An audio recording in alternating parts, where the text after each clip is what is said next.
thank you all for coming this morning. I believe we have enough here for us to get started. To start off this morning, we need a motion to approve the November 17th minutes, if you had a chance to look those over. Is there a second? Okay. Moved in. Peterson moved and Amix second. All those in favor say aye. Aye. All those opposed? Okay, thank you. So this is going to be a fairly short meeting, depending on how long it takes us on the discussion of legislation and then committee recommendations. But so I appreciate everybody coming, even though it's going to be fairly short. We're not going to break for lunch because we should be able to just work through and then be adjourned. I somewhere between 1:30 probably we should be able to get adjourned. So to start off, we're going to have Alan is going to give us an update on the RFP, I think, or it's the request for proposal for the new system. What is it? I guess the keys system or the KLIS. Our information systems for processing bills, resolutions, and updating the statutes for the state of Kansas. Okay. And associated documents. Okay. All right. Thank you, Mr. Chairman. In your packet, you should have a one-page report from me, written report. And this will be a brief status report on the RFP process, as the chairman stated. So the RFP was released for bid submission on October 11th. Vendor questions were received, and those were answered and posted on November 10th. We had a total of 78 questions over the RFP. We had the RFP open for 6 weeks for bid submissions, and the proposal due date was Monday, November 22nd. We received bid submissions from 5 vendors, and those bids are currently being evaluated by the Procurement Negotiation Committee, the technical evaluation team, which consists of staff of the Office of the Revisor, the Legislative Research Department, Legislative Administrative Services, the Chief Clerk of the House, Secretary of the Senate, and our Legislative Office of Information Services. Vendors are going to provide system demonstrations to the PNC and the designated legislative staff next week, December 20th. And the goal of the Procurement Negotiation Committee is to provide a recommendation to the LCC before the start of the 22 legislative session. And just as a reminder, the Procurement Negotiation Committee members are Gordon Self, Revisor of Statutes, J.G. Scott, Director of Legislative Research Department, Susan Kennard, Chief Clerk of the House, Corey Carnahan, Secretary of the Senate, Tom Day, Director of Legislative Administrative Services, and myself. And I can stand for questions. Committee, any questions? Yep. Senator Pittman. Thank you, Mr. Chair, and thank you, Alan. When you look at the goals of what we're trying to do with this, just out of curiosity, what's the goal of the upgrade? What is it that we're actually? What are the benefits we're going to gain from the new system? I believe the intent is to make sure that all of our systems are up to date, and to take a look and see what new technologies out there available that the legislature could take advantage of in processing all of our legislative data. So maybe the ease, speed, transparency of the process, are we kind of going for, or is it more like we're just researching to see if there is something better? I think both of those, yes. We definitely want to make sure that our systems can handle any transparency needs the legislature wants to implement. So that's a pretty quick turnaround. before, what, we got 2 weeks, 3 weeks, something like that. Are you thinking that there'll be a vendor decided upon by that time, or just a recommendation of whether to go forward or not? Well, this committee will make a recommendation to the LCC, and then it'll be up to the LCC to decide. So you think the committee will probably have maybe decide on a vendor by that time? Yeah, as I said, our goal is before the start of the session.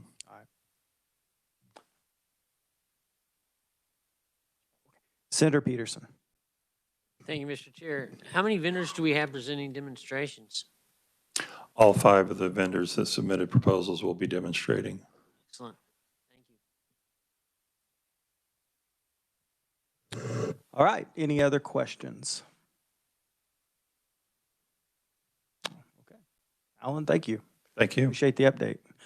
Actually, we might, while you're there, I know that there was some, and I see, Mrs. Clark, I can't remember, in the back. The boards on the House side, we had some issues during the interim or the special session. Have you been able to get that fixed, or you think we're ready for the regular session? That is in process. The boards are operating right now. There's a primary system and a backup system, and right now it's working on the backup system. We're trying to make sure that we've got both systems operational by session. Okay, because I know that like when if we would push for to speak, it wouldn't show up on the board, and there were some things like that occurred. Yeah. If it's okay with you, Mr. Yeah. Chairman, I'll have Terry give us an update. Yeah. Thank you, Terry. Good morning, Terry Clark, Director of Technical Services. So we have a couple of things that we were still working out from the new system. The request to speak buttons was a programming issue, and that has been resolved. Then we did have a hardware failure in one of the controllers for the south board. So that controller has been returned to Daktronics for repair. And as Alan said, we're running off of the secondary controller. We have redundancy built into the system for that. I don't know if anyone else said anything, but I don't know, it seemed to be harder to read. Maybe it's my old eyes are getting, but Well, I don't know what it was, whether it was smaller or brighter or what, but it seemed to be a little harder to read. it's much brighter. So Susan Kennard, the chief clerk, is testing different brightness levels. And I think when all of the member names are displayed, it's in a blue-white color. And I think she was running that at 20% brightness. So we had talked about bringing in several people and testing some different brightness levels. And then when it switches to the voting colors, the red, yellow, green, the brighter color, the brightness level seems to be more readable. So I think it's just sorting out the amount of daylight coming into the chamber at any point in time, the brightness of the board, and the color of the text. So once we have all of that sorted out, she can create presets, like a template for those displays. So it'll be very easy to adjust it, as the chamber moves from afternoon sunlight into an evening session. And yeah, so we have much more flexibility with these boards. Okay, well, I appreciate it. Sure. I know it was kind of hard to read, so. Any other questions, anybody? Yeah, Senator Pittman. Thank you. This is for Alan. On this other system that we were getting the RFP for, just curious, are we going to see a more rapid turnaround in actual amendment kind of to the floor time? Sometimes we have some major delays and things like that. Is that at all inside of the kind of metrics we're looking at, or is that kind of just that just takes the amount of time it takes because of the actual labor? Making sure the system operates as efficiently as possible for staff is one of the goals of this effort. Does anybody have any metrics around times that it would take to do some of the stuff that they're kind of measuring, or do you know? We haven't measured, you know, actual times, but, you know, we could look at that. Okay. Well, thanks. Yeah, I would assume that that's probably something that when they do their demonstrations, they can probably, you know, maybe find out a little bit. One would hope so, Mr. Chair. You know, I'm a big advocate for performance metrics and things like that on things when we can actually take measurements to see if we're getting improvement, so. Yeah, I hope that the new system is a little bit more user-friendly. It seems like it's, I mean, I know that research and revisers and even our committee assistants, they've done a good job learning it, but boy, it just seems like it's kind of cumbersome at times, so. And I just say any members here that have suggestions, feel free to contact me and email me to let me know what you think. All right, if there's no other questions, appreciate it, Alan. Thank you very much. All right, next up we have Katrina. Katrina is going to give us an IT report. Now this is I think it's 2019, is that right? Oh. April 18, 2018 has been this. 2018, okay. So it's a fairly old report, but we decided to go ahead and have her talk about it because it kind of talks about some of what we are trying to incorporate into this new bill. So I thought we'd go ahead and have her go ahead and go over it anyway. So thank you. Well, thank you, Mr. Chair, and you've said everything that I wanted to say in my intro. So yes, I am basically here to give you a little bit of background and context for what you're going to be discussing as you consider draft legislation for IT projects. So this audit did get released in April 2018, and the audit evaluated the statutory definition and the monetary threshold for major IT projects. The audit also evaluated potential effects that changing the definition or the threshold would have on IT project oversight. You do have a copy of the report in your materials, and I will be kind of hitting the highlights on that one. I'll start with the overview, and that is on page 3, if you follow along. So in the late 1990s, the legislature created oversight processes to proactively monitor IT projects in Kansas. And that change came about because legislators were frustrated with several large-scale IT projects that had failed over the years.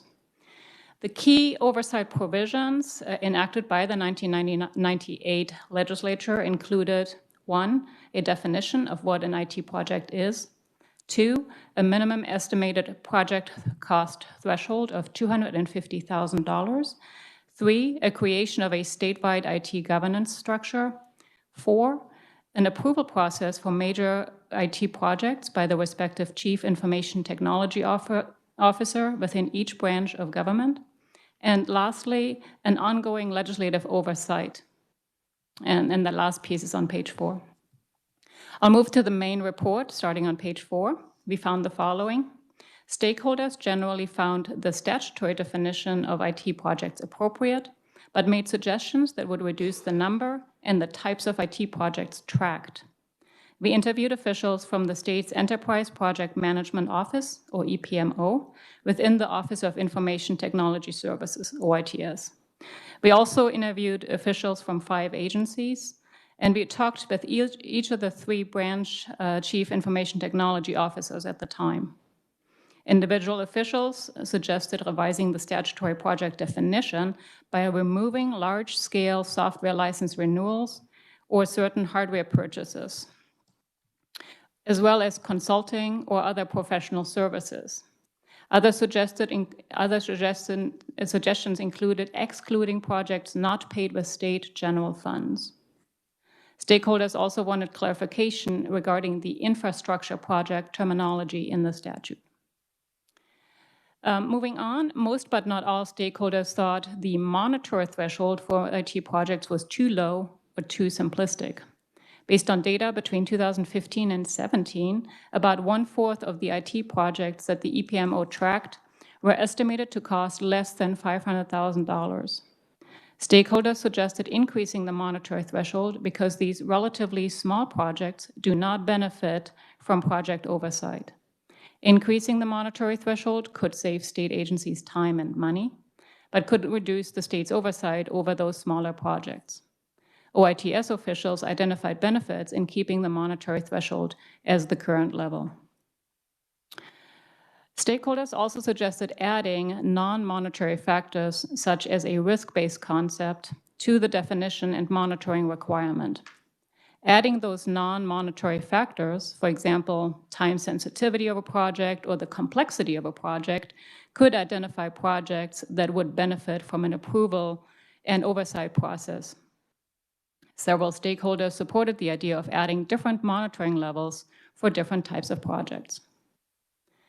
That kind of concludes the main part of the audit. I do want to highlight, we did have some other issues that we are highlighted in the audit. I do want to touch on one of them, realizing that the audit is a little bit older, but I think it might come into play as you go forward.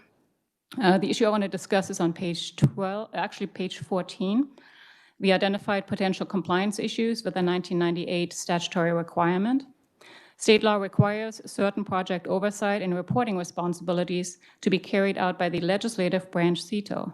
However, in practice, and as I've been mentioning before, the EPMO office within OITS of the executive branch has overseen this state IT project management activity since 2013.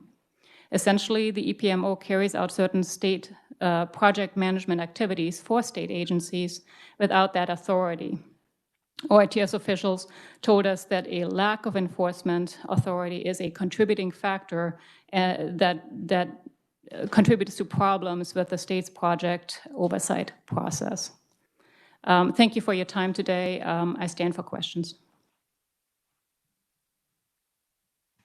Okay, Katrin, that last issue, has it gotten any better? Have we done anything since this audit to put anything in place that would help that? I don't believe it's been addressed. Okay.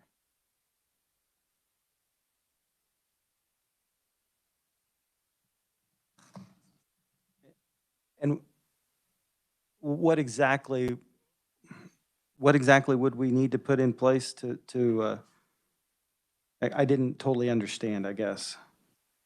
So right now, the project monitoring activities by law should be done within the legislative branch by the CETO. That has, back in the day, sort of morphed into something that the executive agency had been doing in the Department of Administration. It's been there ever since 2013. The EPMO came about, there is staffing, everything is in place. So if everybody agrees, and of course that is a policy decision, all you would have to do is codify that that's where you want to do that. It is a running function, obviously. Staff can speak to that better than I can. It would just be something that should probably get fixed if that's how you want to go about it. Okay, I got you. So we really need to change the statute to either strengthen that legislative responsibility or move it to where it's mostly being done right now under the executive. Essentially, yes, codify, if you like what is happening, codify that, or, and again, it's a political, or, it's a policy decision. So you all will get to decide that. Alan, do you have anything to?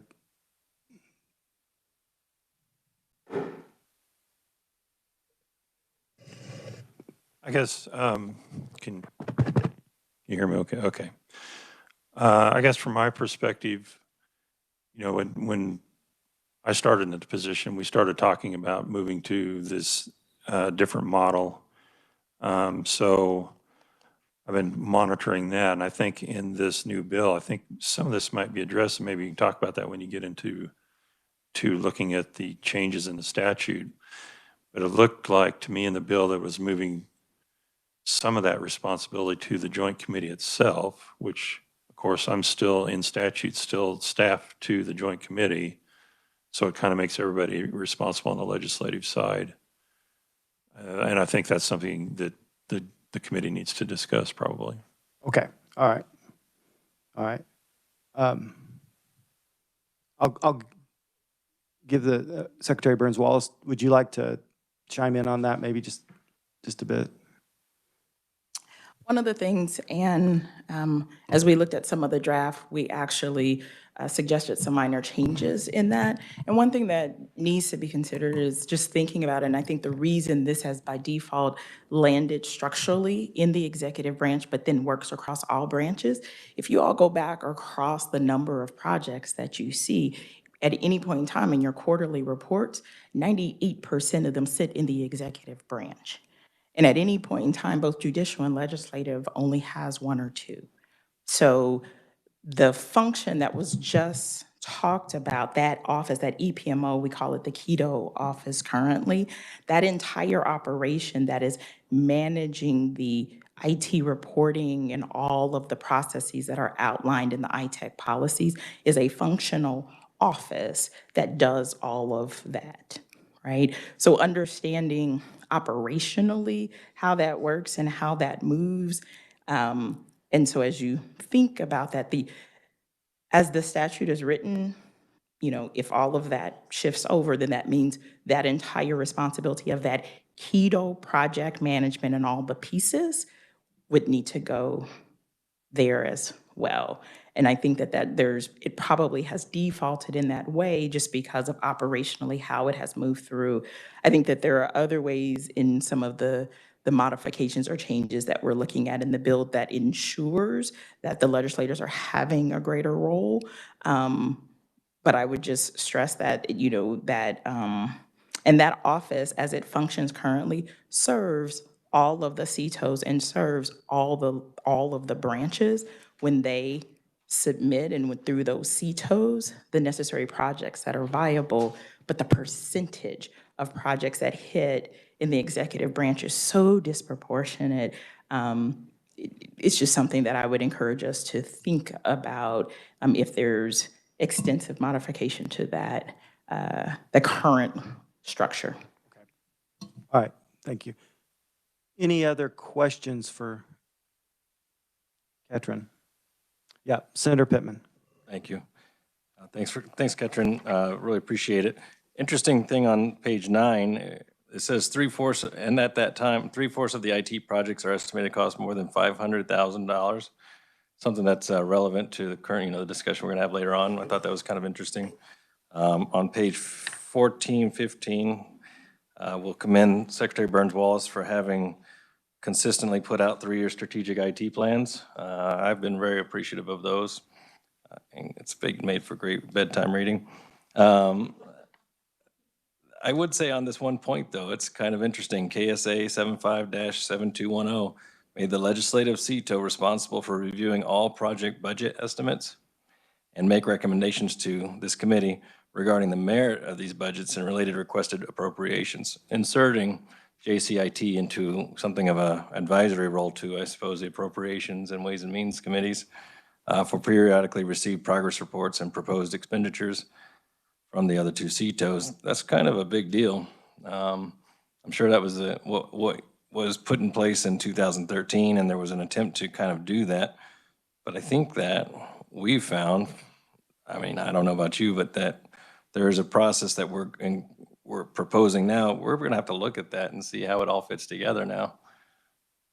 That's a wrinkle that we need to think about as we come up with recommendations today.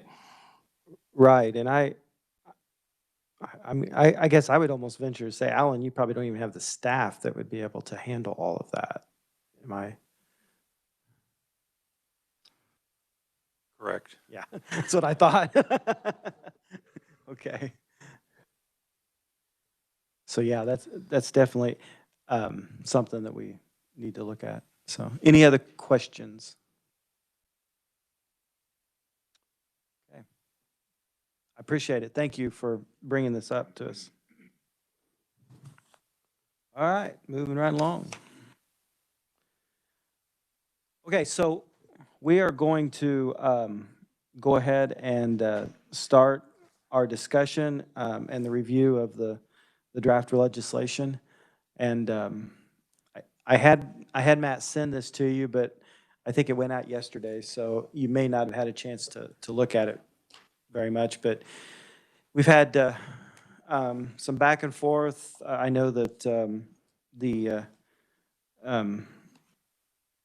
department administration or has looked at it also, besides what, yes, that'd be fine. So I'm going to have Matt brief you on the changes and kind of where we are on it, and then we can start discussing it.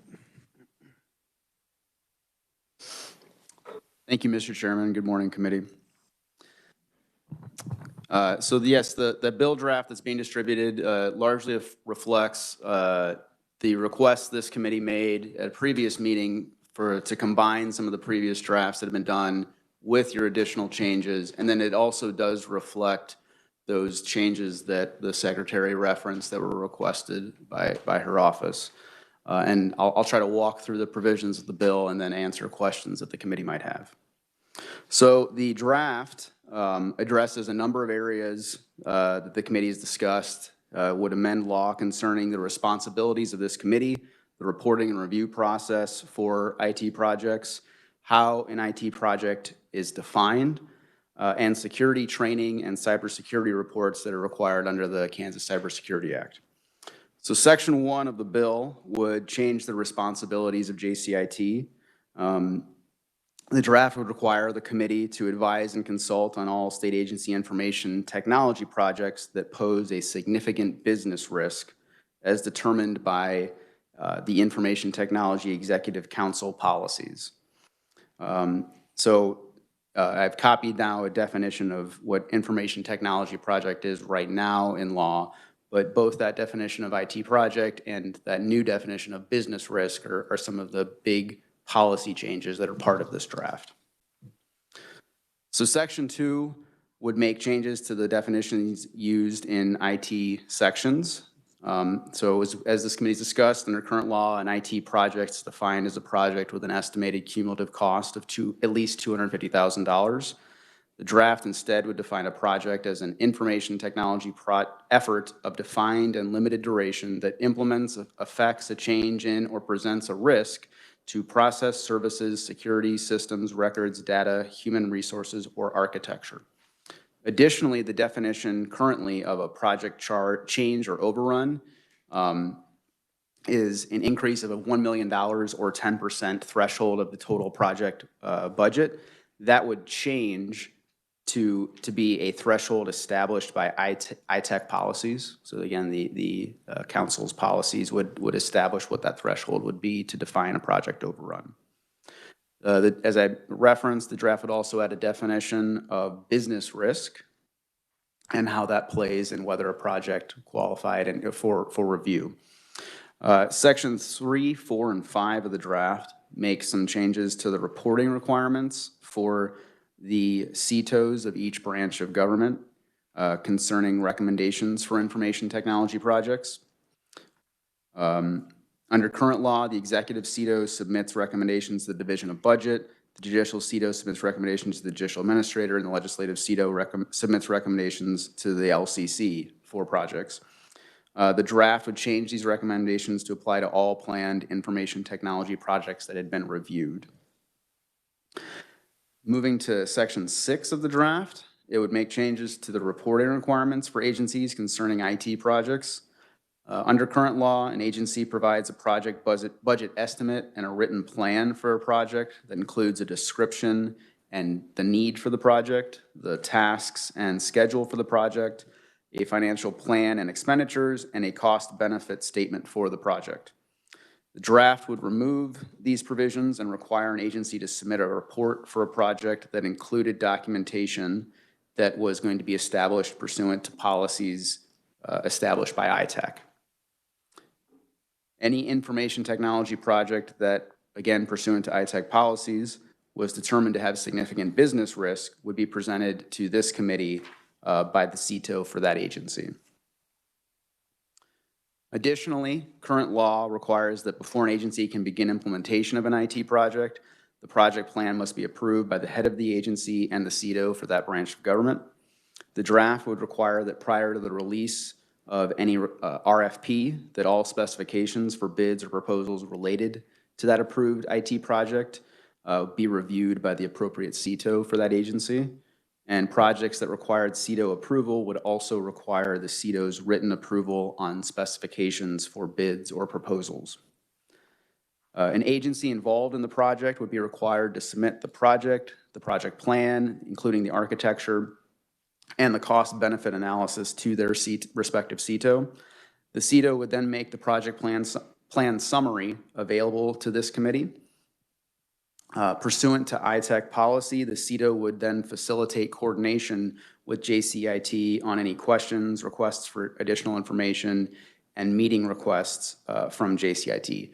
And I'll highlight this provision because this is one of the parts that departs a little bit from the committee's last discussion, was setting up a system similar to state building construction with the submission of information and then request by 2 members to have a meeting or not, and that whole advise and consult. So this is a slightly different formulation of that was part of those changes requested by the Secretary. Additionally, the state agency could not approve the release of any RFP or other bid event for a high-risk information technology project without first having advised and consulted with JCIT. Section 7 of the draft concerns submission of reports by the CETOs to the Joint Committee, and that touches on the piece the committee just talked about in terms of everything being sent to Alan and then making recommendations on. So the change that the draft makes right now is just moving the date of that, for that to happen from October 1st to November 1st. So you're amending that section, but not addressing that bigger policy question that the committee just discussed. Section 8 concerns IT changes and the Joint Committee.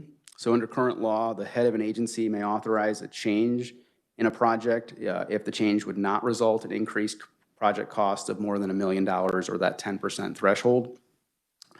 So for project changes that would result in an increase of more than that, the agency head first must consult with JCIT on that project. The draft would remove those provisions and require an agency head to report all project changes or overruns to JCIT through the agency's CETO pursuant to procedures to be established by Itech policy. And then we have sections 9 through 12 of the draft would amend the Kansas Cybersecurity Act to require IT security training and cybersecurity status reports from state agencies. Under current law, the CISO is required to ensure a cybersecurity training program is available to executive branch agencies at no cost. The draft would require the CISO to ensure a training program is available to all state agencies. Currently, the Cybersecurity Act requires all executive branch heads to submit a cybersecurity assessment report to the CETO and prepare a summary of the report for the legislature. The draft would require the full report to instead be provided to this committee and the summary of the report be provided to House Appropriations and Senate Ways and Means. All information that was collected on the report is considered confidential unless the information could, that was redacted that could compromise security. Lastly, the head of all state agencies under the draft would be required to would have 3 new requirements. They would be required to participate in annual agency leadership training to ensure understanding of how cybersecurity or cyber attacks and data breaches occur, the potential impact of cyber attacks and data breaches on the agency and governmental entities on the state enterprise network, and then also steps to take to protect their information systems. Agency heads would also have to ensure that all information technology login credentials for employees are disabled the same day that any employee ends their employment with the state.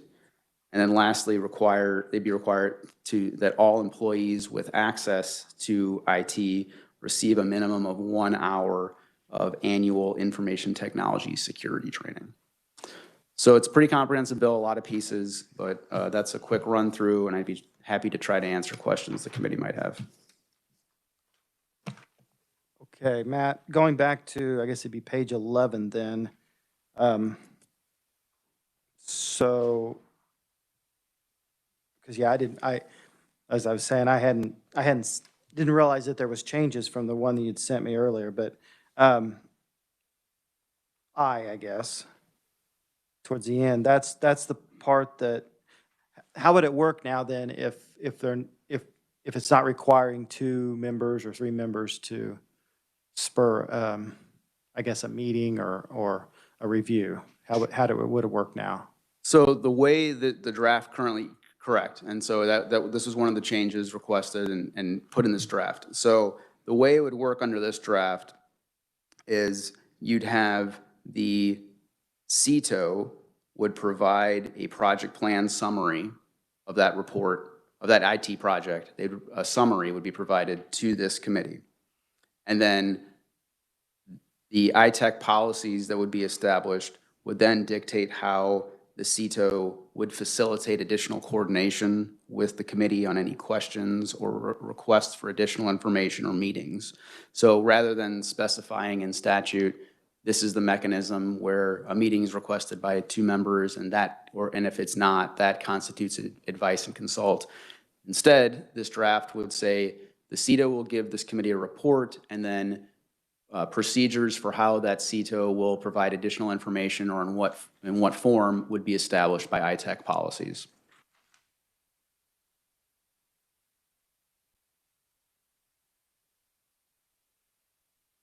Is that clear? Yeah, it is. I'm not totally sure if It's a that's different policy. what we're wanting, but It's a different policy than Yeah. what was originally, and frankly, the timing of when the changes were requested and of this committee's today, it was, so I put them in and wanted to make sure I highlighted Sure. them so that No, I understand. I discussion could be appreciate that. facilitated. Secretary, Matt, I'll let. So these were our requests, and part of it, what I will say is that knowing that this was a discussion and we were going to be moving back and forth, one of the things we were trying to, and the hard part was merging language, and so I think some of it also got lost as we were trying to merge back. The way that the original draft came out, it was kind of a hard, if someone asked, then it's automatically a meeting. We were trying to also insert an opportunity. Remember how we talked about being able to provide the information and there be a feedback point of like if there are questions or information that can be provided. So we were looking for a way to do a little bit of both, to say a meeting could be requested, but there could also be an opportunity for, the way it read, there was no opportunity for any type of kind of just a back and forth. So if there was, for instance, a series of questions or a request for information, that there was still a caveat that that information could be provided, that could, sorry, realized I still had that on. That could allow to provide that information back, address, and keep it moving, but that there was still a caveat for, no, this is something that it's not a set of questions that's just a point of clarification, but that if it was something that needed to be escalated, could still have the opportunity for a meeting.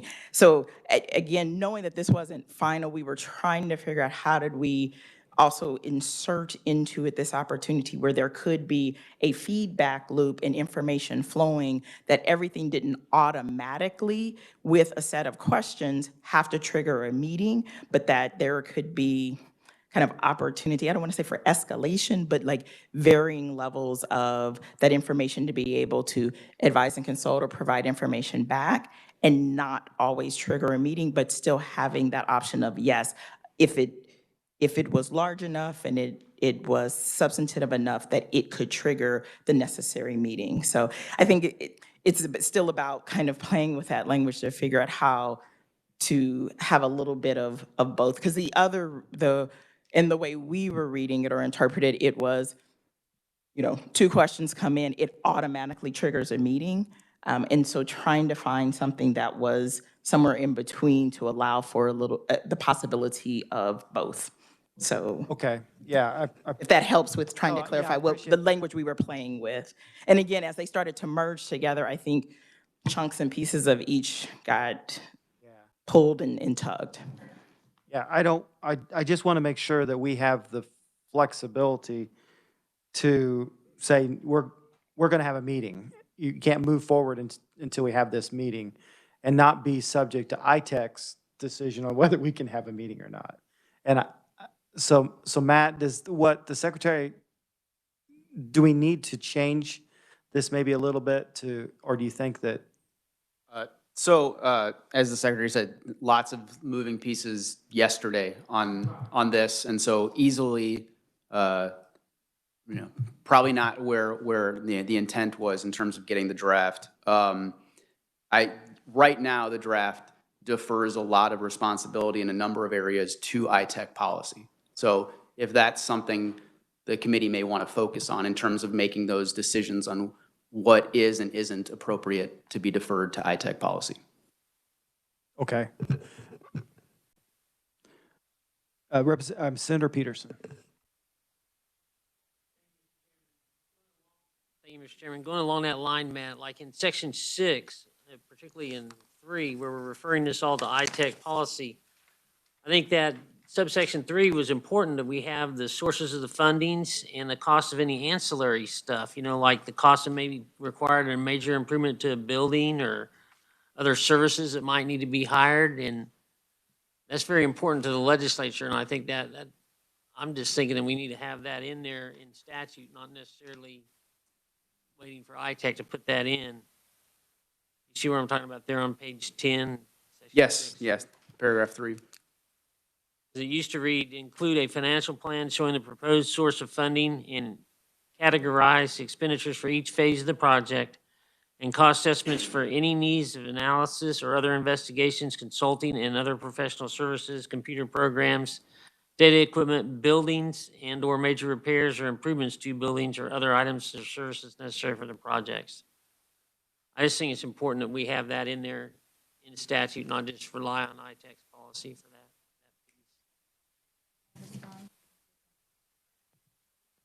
And I don't think that we disagree. One of the things is Itech policy is actually more extensive and has other things. So maybe there's a piece of there to be able to list a few things and then also allow for if there are additional things that are, because over time what's happened is that list has become when it's in statute, it's a very stacked list of specific things.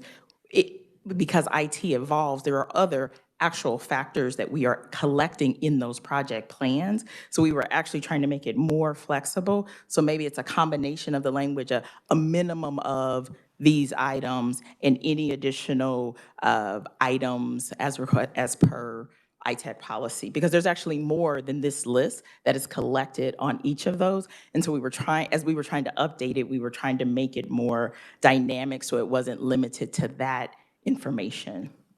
I agree, we don't need to limit it, but I know how important it is if you're having to build a server room or remodel a building, that's pretty important to the legislature and their costs. I mean, we saw some things back in 04 and 07 that probably brought some of this more to the forefront. Thank you, Mr. Chair. So if I'm hearing you right, probably add back in, at least 3? Is that what you're thinking? With a caveat maybe at the end, plus other Itech established matrix. I don't know how you would say it, but something like that. Is that kind of what you're thinking? That's Senator? what I'm thinking. I'm thinking that probably ought to be in there, those in there, even if it's Itech policy shall include, but not limited to, this. Okay, yeah, something like that. Okay, yeah, so there's, along the lines of what Senator Peterson has said, there are a number of instances where procedures are established by Itech policy. So the committee may want to evaluate those to decide if there's a minimum threshold that the committee wants in statute, and then additional Itech policies, or if that's deferred to Itech policy. That's the policy decision to make by the committee. So committee, let's just pick that right now. Is this on that or I got another? Okay, well, you will in just a second. Yeah, you'll get it in a second. Yeah, don't worry. Okay. Yeah, Senator Pyle hasn't talked yet. So is it kind of everybody's feeling that we should add that back in, and then along with the additional whatever Itech plus what Itech has? Is that okay with everybody?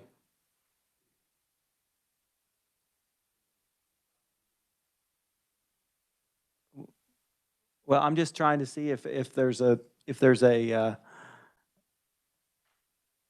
are you against that, Senator Peterson? No, I'm I mean, I'm not Senator Peterson, I'm sorry, Senator Pittman.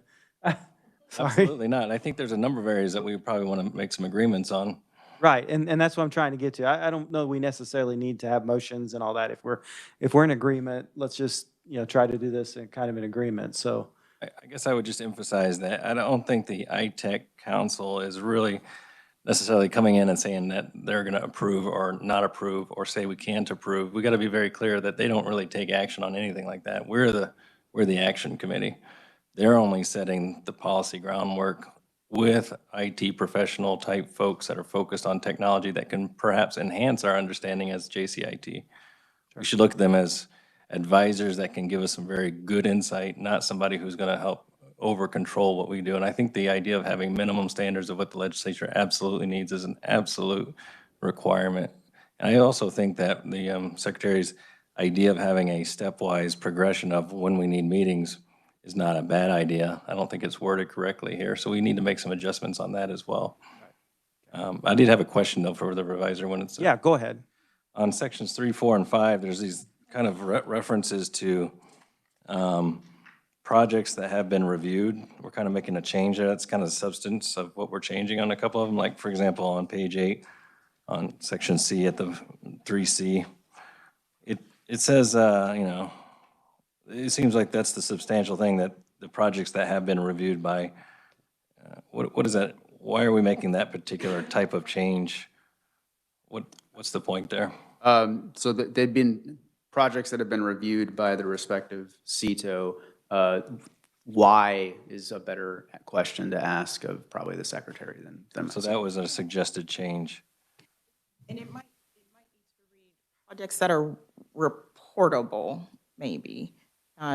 It's the projects that are moving through this, because earlier, again, when the language was cutting, there's a IT definition, and then it's the projects that are falling under this process that are IT reportable. So it might just be a tweaking of them.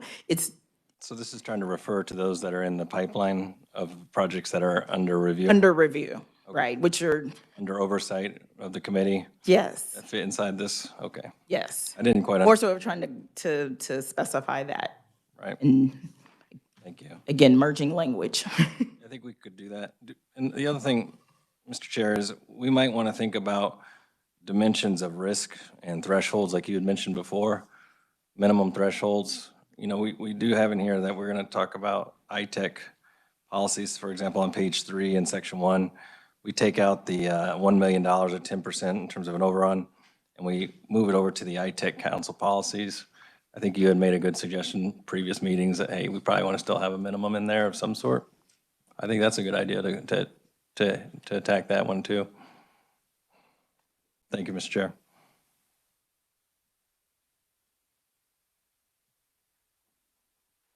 So, yeah, Senator Pyle.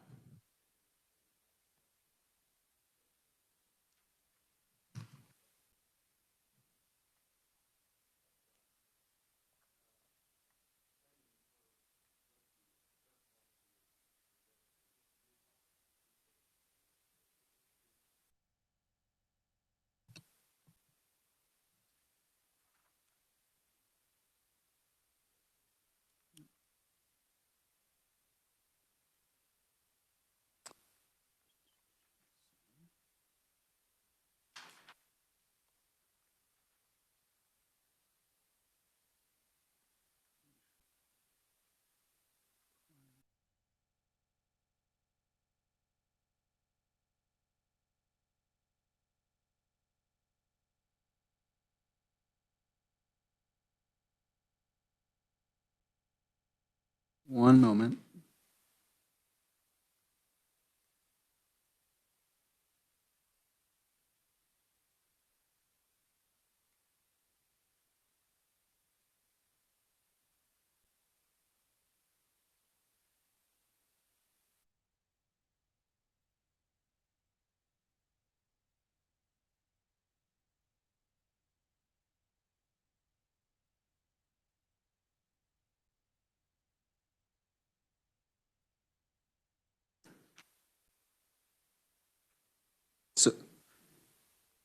Yeah, so, sure. So right now, you have the head of a state agency for, that's undertaking an IT project may authorize changes in a project without consulting this committee if it's less than that 1 million or 10% overrun threshold. It is being changed to that for those IT projects, the joint committee may require the head to advise and consult, the agency head to advise and consult with the committee on the status and progress of the IT project, including changes and expenditures, and to report on the status and progress of the IT project to both Senate Ways and Means and House Appropriations. Additionally,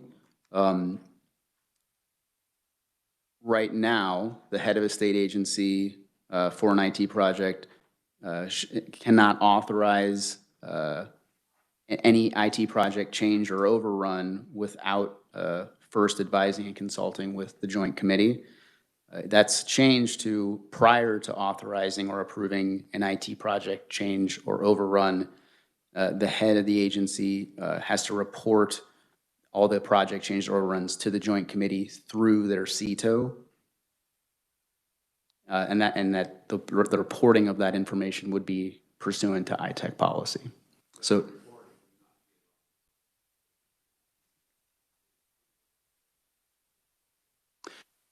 yeah, prior to authorizing it, they would be. Senator, is your mic on? Well, it looked like it was on. Okay. Yeah, we couldn't hardly hear Brighter you. blue now, so Okay, I think it's, that's more Christmassy. all right. Okay. Yes, they would be reporting that prior to authorizing, they'd be reporting that information to their CTO, who would then be reporting it to JCIT. So does it take out any of the committee approval authority? So you have, in B, the committee may require the agency head to advise and consult on that. So it's not a mandatory, it's the authority for the committee to require the agency head to come and advise and consult on that is there. It is not a required step in that process. So they can move forward without committee approval. Is that right? The requirement is for them to provide that information to their CTO and then provide that to the committee. Right. It's a provision to provide it. Where prior, under current law, don't they have to have approval? It's not approval. Okay. They're required to advise and consult. Okay. Can you explain to me, okay, so in section 8, the line 3, the reported information, show me the difference between reported information and non-reported information. Do we know? So the secretary could probably explain this better because she lives it and I don't. But information that was going to be, part of the report given to the committee for the project. But again, I defer to her on details of that I just don't know, frankly. Okay. I'd like to know what the difference is for clarity. Secretary, would you like to? It'd be page 13, section 8, the third line of section 8 where reported is in blue. We're looking at B1. Is this the progress regarding implementation of reported information? In the first paragraph of section 8. Reported. What's the difference? Explain reported or non-reported. We don't have non-reported in there, but I just want to know. Yeah, so I think what we were trying to do was make the language more accurate. There's a set of things that you guys are asking to be reported, and so we were trying to pull through that, all of that information every time there's changes or there's a report, that all of that information is pulled through. It wasn't I don't think it was an attempt to change it as much as to clarify, because right now you could get a very short, brief summary versus the larger body of all of the information like was talked about earlier in terms of a budget or architect or those things. So we were referencing earlier where we were saying like, these are the things that would be reported. And so as we pulled it through the legislation, it was the idea that you would always be updating the same type of reported information, because that's not clear. It could be, when you start to move to summary level, it could be a lot less than was originally requested and being reported. So that was the intent of adding that word reported in various places, was actually trying to make it consistent that every time information is pulled around these projects, that it was the same set of information as defined earlier as being reportable for those projects. And again, it may not be the right language or the right insertion. But you're categorizing information now. You're saying reported information versus whatever else there is out there, non-reported. And so only the reported information, and if I'm wrong, advisor, correct me, please, but that's what the rest of that section deals with, is basically reported information. And I'm just trying to find out what's the difference between the reported information that we're adding to this and the definition. And the intent was versus that there wasn't a difference. We weren't trying to say that there's reported or non-reported. We were simply trying to be more consistent that across the board, as defined earlier, what was being in the reportable projects, the items that would be reported, that at any other point that that information was pulled, whether it was an overrun or a change, the same information would be pulled. So not this is reported and this is not reported. It's what is being asked as reportable information. So again, that reported might be the wrong word. I think it does add to the definition, and it separates, it categorizes information. So anyway. Our goal was to try to be more consistent across so that we're ensuring that we are pulling the same information, no matter if the project is first coming through RFP, if it's coming back in a report for overrun, that it was comparable. Thank you. Mr. Chair, on this point. Senator Pittman? The Senator brings up a great point. We brought it up before, projects under review, reportable information. Probably, I would think, revisers could reference a subsection and then have a reportable information definition that would basically clear up a lot of these references, so that would be a lot more clear than this kind of vague kind of term. And it's no criticism, we're going through this and we're working this as a process, but I think that if we had a reference to what that meant and then what it means for projects under review, we would just have a very clear definition of what those mean, clear up some of these kind of questions. Just a thought. Alan? Yeah, the information technology project is defined in the definitions in 7201. So, an information technology project is a project currently that reaches that $250,000 threshold. So by definition, I think those are reported projects. So I think we need to probably look at the definitions, and some of those are changing in this draft. So I'll defer to Matt, but I think some of that's defined as already as it's going to be a reported project if it's an IT project listed in the statute. Matt, do you have any insight on that? What you're... I think the several comments have been insightful on some of the issues that are happening here. But as Alan said, several of those definitions are changing. And so that's, I think, adding to some of the confusion in other areas.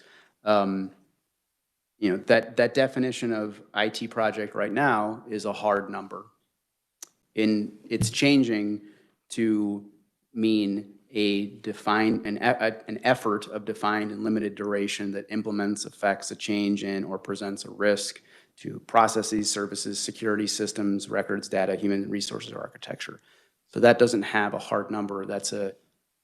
It's easy to get an idea of what that means, but it's much harder, I think, to say precisely what it does and doesn't mean. So that's part of the challenge with that definition. We're also adding that element of whether something constitutes a business risk or not. And then we have the changes in terms of the project overruns that are determined by the threshold established by Itech policy. So you have several pieces kind of interplaying that adds to that. So yes, there probably need to be additional revisions and references to more concrete definitions, I think, to make everybody more comfortable with the policy changes that are being implemented by this. I'm happy to work on that. Okay. Anybody else have anything else? Yeah, Senator Pittman. Sorry. When we think about the intent, the overall intent, to the senator's point, I mean, are we inserting ourselves? Is there our intent to insert ourselves as an approval committee? That's one question. That's my first one. I don't think it is. Like the building committee, we've set ourselves as an advisory, but it's something we need, we might want to talk about. The other thing I'd ask is if we want to have an escalation process, it sounds like we do, for what that approval means, whether it's a question, and then I think we've already probably talked about how to call a meeting and if we want to escalate it. Yeah. Yeah, and I think we do want to have it where we are taking some, if it's a project that we have escalated enough that we're going to have a meeting, then I do think that we need to have some sort of an ending approval at that end of that meeting, or not approval of the, I know we can't, I mean, my understanding is that the building committee can say we don't approve of this and they can still go forward on it. That's my understanding. But I would think that we'd want to have something that kind of says, yeah, we've looked at this, the committee thinks we should go ahead and go forward on it. I don't know how substantial that would be as far as a actual vote, or just be I don't know. What's everybody's thinking on that? Yeah, Senator Tyson. Thank you, Mr. Chairman.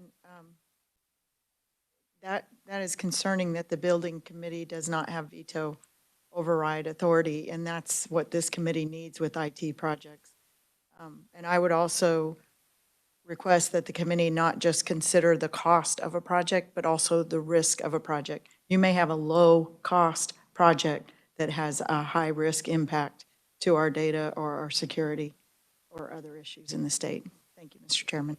Right, and I think that is the point of going to the business risk base. It hopefully will take into account those cheaper projects, but also they have a high risk of affecting a lot of things. So, Mr.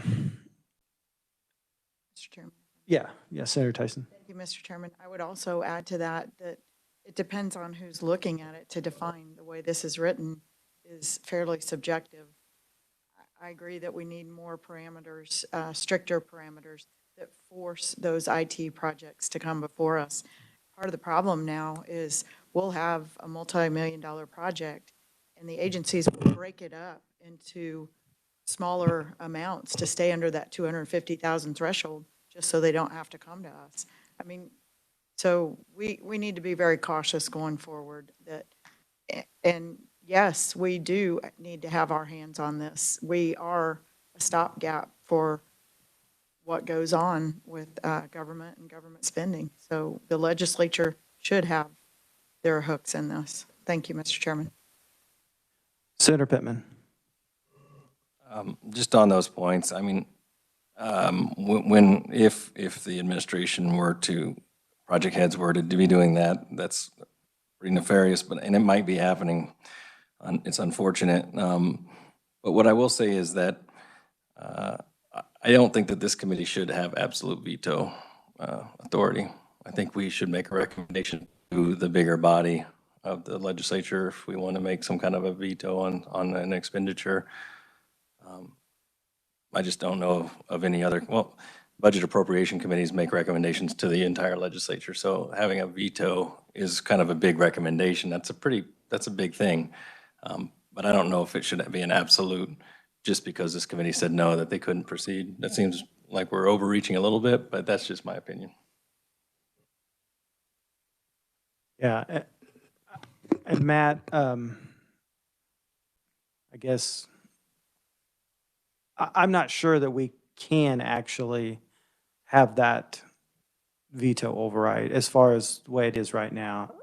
With the way with the way the Constitution, isn't the Constitution kind of get in the way of that a little bit, or? So I don't know if I'd say I'm comfortable espousing extensively. There are constitutional implications on separation of powers that would need to be considered at the very least. And yes, so there is a distinction to be drawn between the committee recommending for disapproval a project as opposed to having the legal authority to stop a project from proceeding.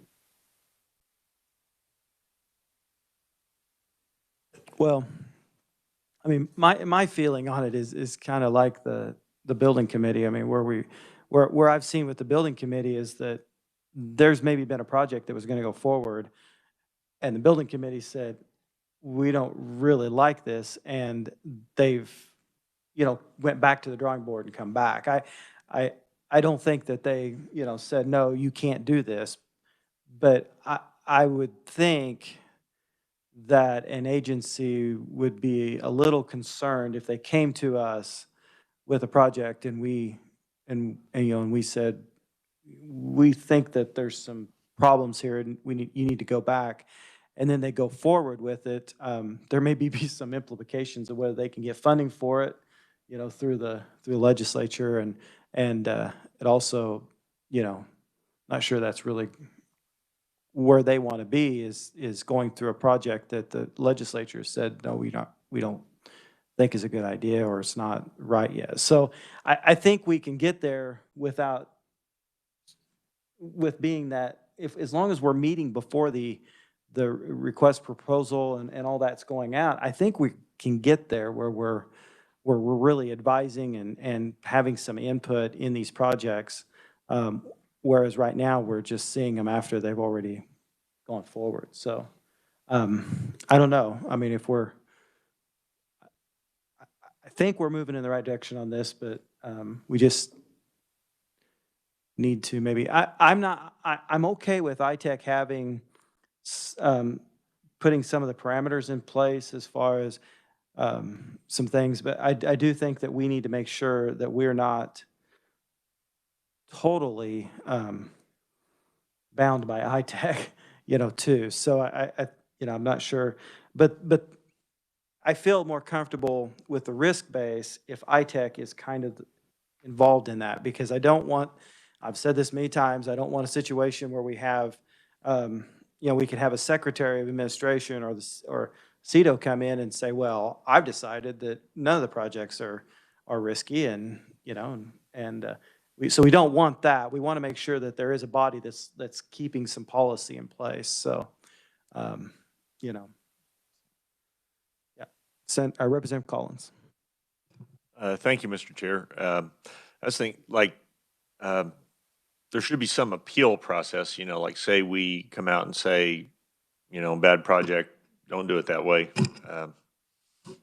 There should be some process to maybe make some recommendations or what have you, and then be able to come back and say, well, we've changed this and changed that.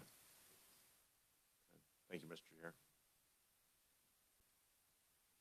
So I think that's where we are with like on page 11. I don't know if we want to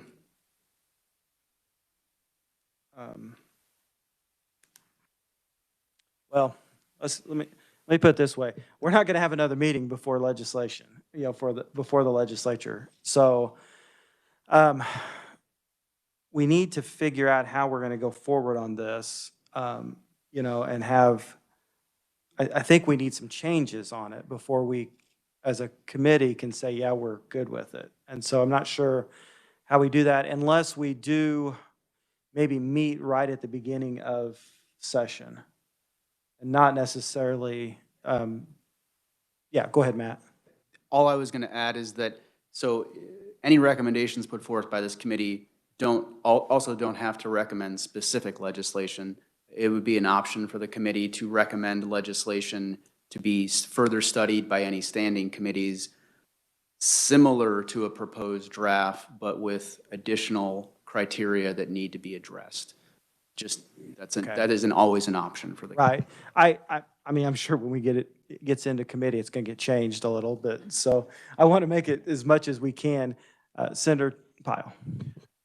Whether this committee moves legislation or not, I guess I would be curious to know whether the agency was going to introduce this language or a similar bill. I don't believe so. Okay. Now, they were, the agency has kind of been moving towards the risk base. I mean, that's their part of it that they really like to see. They like to see the risk-based part and then the cybersecurity part.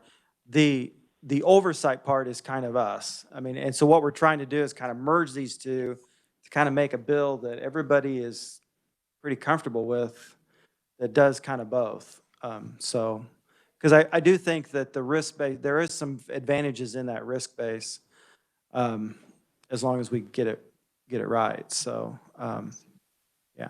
And that is correct. We do not plan to introduce, we've been working with the chair since the conversation started. And again, we brought forward in previous years some of the changes to the Cybersecurity Act because it needed to be updated. There were just things that were inaccurate. And so our intent was just trying to bring everything to the table so that we could get it clean to make sure we can get what's through. So we do not plan to bring anything forward. We would like to continue to work with JCIT and the chair. Mr. Chairman? Yes, Senator Holland. Yeah, thank you. I'll be very brief. Just been listening in on this. From my perspective, my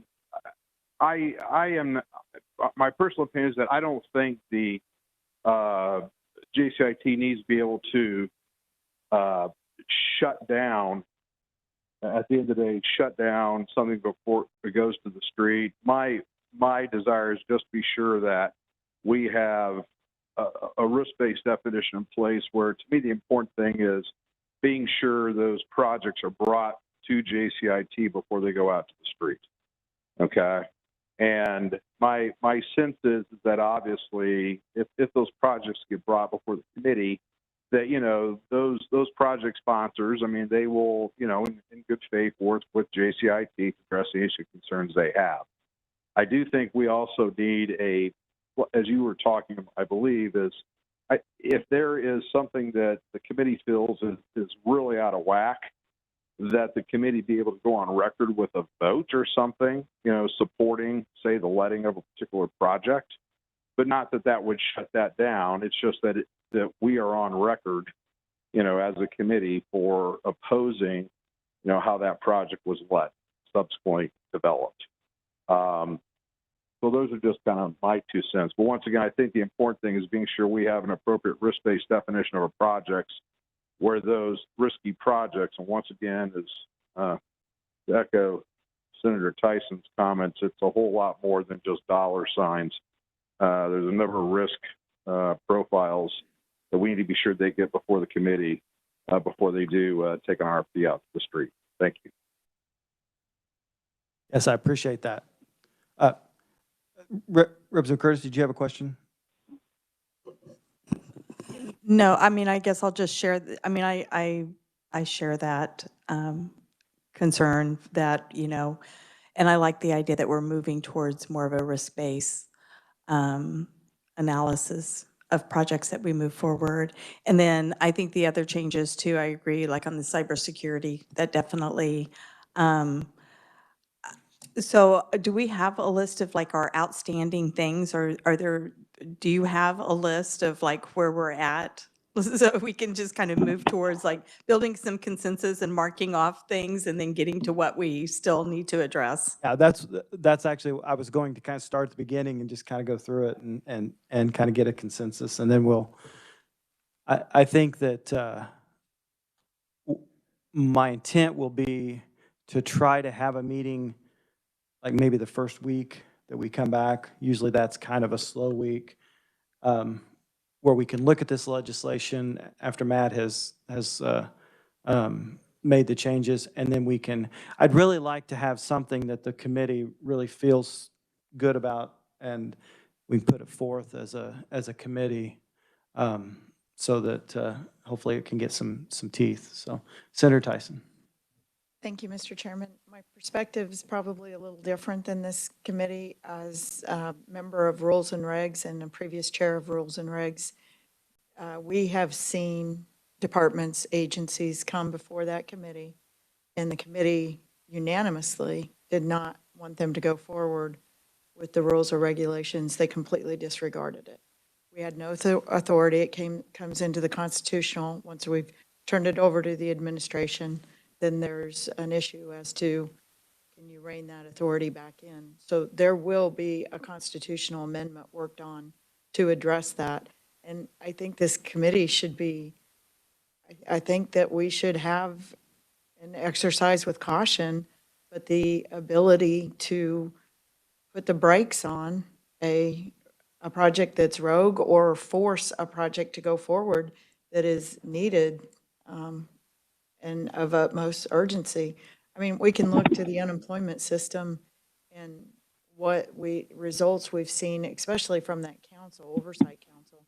That has been one of the best things to happen for an IT project in the state of Kansas for years. So we could use that model and make it a better system for all Kansas. Thank you, Mr. Chairman. Okay, thank you. Any other discussion? Okay, so let's just kind of start at the beginning, and Matt, if you'd kind of take notes or however you stay there or here, wherever you want to go, but well, actually, let's do this. Since most of you, and even myself, I didn't know there's some of these changes in there until this morning. So, and most of you probably hadn't had a chance to look at it very long. We're running fine on time. Let's take about a 15-minute break. And is that enough time for everybody to kind of, let's look through this, jot down things that you would like to see changed, maybe some wording type, like we were working it in committee, and then let's come back in about 15 minutes and start working on it. Senator Pittman. Could we get staff to kind of consolidate some of the things that we've talked about since they've been taking notes? Is that a possibility in the next 15, 20 minutes, or is that impossible? Matt, do you have? Yeah. Okay. Best efforts. Okay. Is 15 minutes long enough for? Okay. Is 15 minutes long enough for everybody to take some time? Okay. So we're going to break for 15 minutes, and we'll come back and discuss this some more.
All right, we are going to come back at 12:30, so we're going to have another 10 minutes, and then we'll come back at 12:30.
Question when you start. Okay, committee, let's come back to order. Hopefully you've had a chance to look over the proposed bill and maybe have some ideas or changes that, so I think what I want to do, Senator Hubert, Representative Hubert, sorry. Hey, I just was curious if you'd had a chance, and maybe Mike also, to talk with leadership on which committee this would go to. Has that been discussed at all? You know, No, I haven't talked to anybody yet. is it I part mean, of that our could be discussion? something that we could discuss probably under Yeah, I think recommendations of where It's we'd like. getting it to the right committee probably is as important as anything else. If you, Yeah. I'm just saying that's an important step. Right, I agree, yeah. So that, keep that under your Yeah. stuff, and we'll discuss that in our recommendations at the end, so. Right. Okay, so I think what we'll do, if it's okay with everybody, let's just go through this kind of by section and just kind of delve through it. We'll kind of go with consensus, so starting with section 1, which is on page 1 and 2. Is there anybody have any problem with any of that language? Yes, Representative Amix. Thank you, Mr. Chairman. On section C, under advise and consult, we were talking earlier about whether or not this committee would retain decision-making powers, I guess, on projects as they come along. What happens during advise and consult? Is there a written opinion that'll come from this body under that advice or consultation on a project?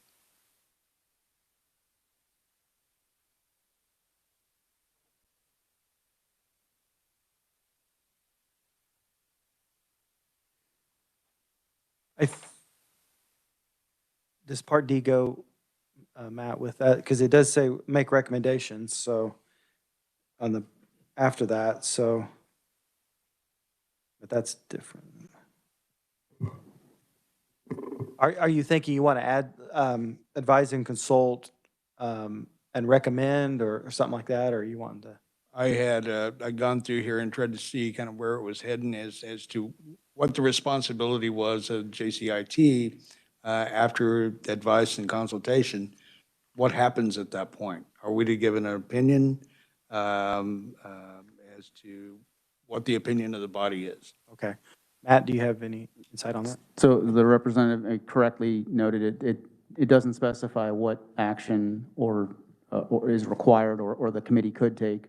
The committee would have the discretion to make a recommendation on that specific project or not. The chair referenced that on all implementation plans, budget estimates, and RFPs for projects, that the committee is to make a recommendation to Senate Ways and Means and House Appropriations.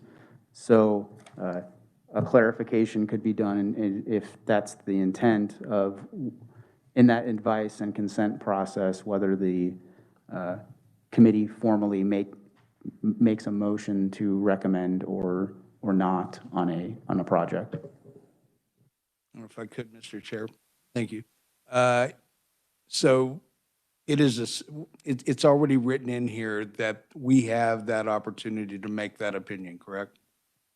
So there's nothing preventing the committee from voicing, an assent or a rejection of or recommendation for what the project, what happens with the project. And then again, those recommendations are sent to those standing committees, but it's not a requirement that the committee weighs in, right now, weighs in on each project with an up or down.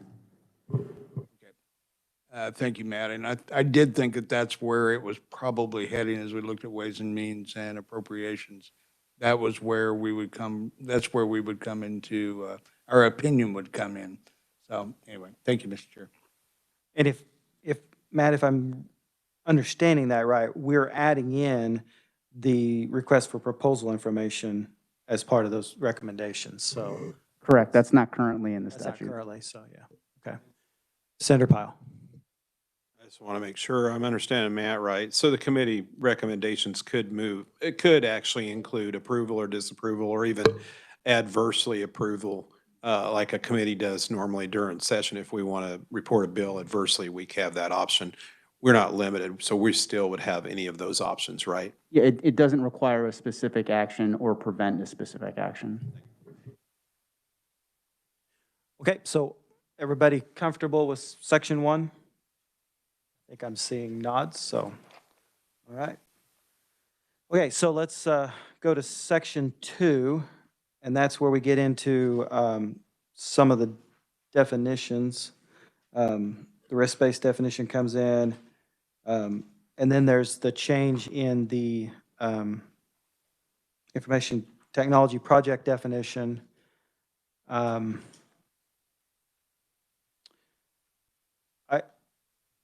Looking at it, I'd like to, on page 3, under section, or 1, I guess, where it says planned expenditures, to reinsert the language, the currently authorized cost of such project by more than, I just put 5% of such currently authorized cost of such project, or an established threshold within the Information Technology Council policies. Yes, Senator Pittman. I think we should put a threshold. I don't think we should tighten it up to 5% though on an overrun. If it's $200,000 project, I'm not really interested in looking at it if it's 5%, you know, overrun. Okay, and that's fine. I just threw 5 in. If everybody's more comfortable with 10, that's fine. I do like that 10. Also on section 1, I should have mentioned this. It references on section 1C, Itech council policies, where it talks about business risk and in accordance with KS 757209. I just want to make a note to Matt that I assume that 7209 would include any other kind of things that we put in statute that we want to have as a bare minimum, right? So as we had talked about defining some bare minimums, like that 10% we just mentioned, I want to make sure that we're referencing that it's not just the Itech policies like we discussed. It's Itech policies enhancing whatever we have inside and what we have in statute. And I assume that 7209 has that, whatever those minimums are. So just to make note of that. So the change that the draft would make to the definition would apply to 757209. And then within 757209, that is that review process, both with the CTOs and the committee for those projects and cost overruns. And that process is being changed by the draft as well, but requirements that the draft puts into 757209 would be part of that. The other thing, Mr. Chair, is that we might want to, we talk about business risk as a definition. We might want to call these projects give them a name, information technology project. There are references like the Secretary and Senator Pyle pointed out where it says under review, reported information. I think this would be a good place for us to actually define some of those things so that we can say things like information technology projects that are under review, and then just kind of reference it some other place, and then have it in here kind of the reported information that we expect to be at a minimum defined in here and inside of a section here. If we could get that, that's kind of a result of what we talked about before. Okay. Matt, did you understand what he was saying? And I think I think the part that comes in, projects that have been reviewed, I think we might have a change that makes that a little bit more, but the definition might be still a good idea, so. So at least part of the confusion was on account of poor drafting with that provision.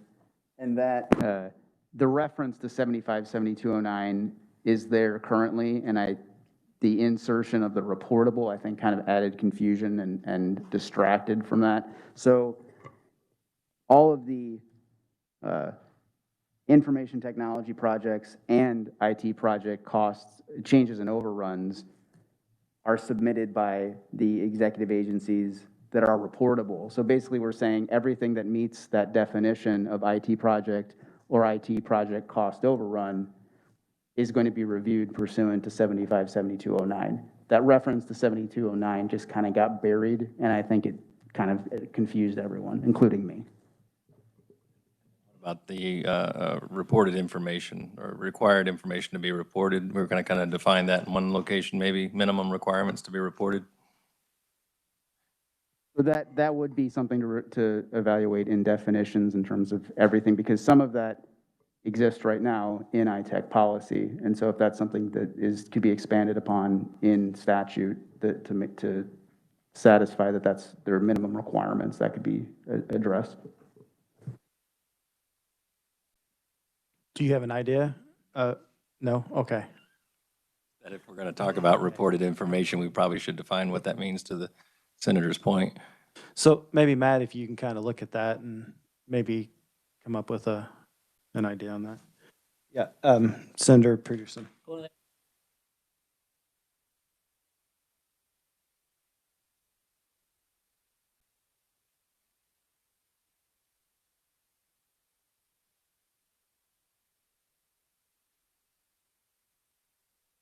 So, yeah, again, yeah, part of the confusion, I think, was just created by extra words. Because in each circumstance, we are talking about an IT project or an IT project cost overrun or change, and both of those terms are defined in 757201, and they're applicable throughout the Act. So, yeah, we may be just creating confusion by saying reportable. So, yeah, maybe just. We're talking about the actual information this time. So we're not talking about reportable projects. We're talking about the information that's reported inside of these reports. I know we're getting into the mincing of words, but I think the Secretary's point, which sounded pretty good to me, is that an agency could get around and just give a summary piece of information and say that's good enough. Or we can have a consistent process that we have a similar expectation for everything that comes in front of the committee. And I think Matt had mentioned that there's some of those pieces of information in Itech policy right now. But I don't know if we have a standard for that or not. So I'm just saying, if we want to have a definition of it, this is where we'd probably put it. And I guess to follow up too, so part of that does exist right now in 757209, and it's being stricken and then replaced with a new language. So that may also be an area to review whether some of the stricken language in the current draft needs to be reinserted and clarified. Okay, so 510, what's everybody's? I'm hearing 10, heard of 5. 10, oh, okay. All right, well, yeah, well, let's do 10 and go from there. Maybe when it gets in committee, we'll see. Does that sound okay, though, to add that back in? Okay. The next change I was thinking under 2 is that we'd add after scope. Matt, what was the language?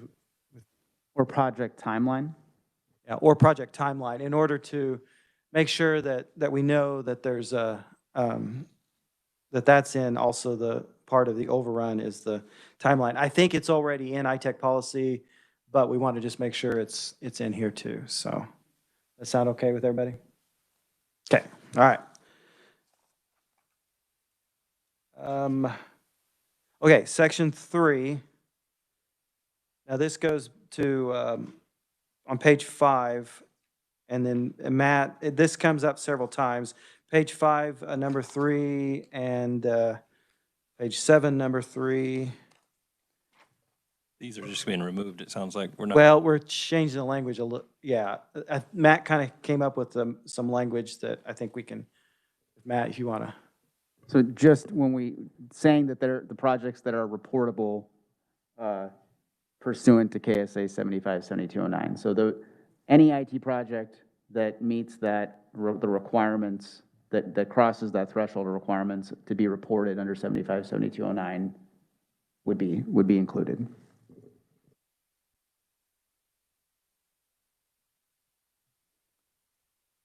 So that would be on page 5, page 7, and page 8. Make that change. I think that maybe makes that language a little bit, brings it back to 7209, makes it more understandable. So, yeah. Okay, so let's go to, I guess we're to section 6 then.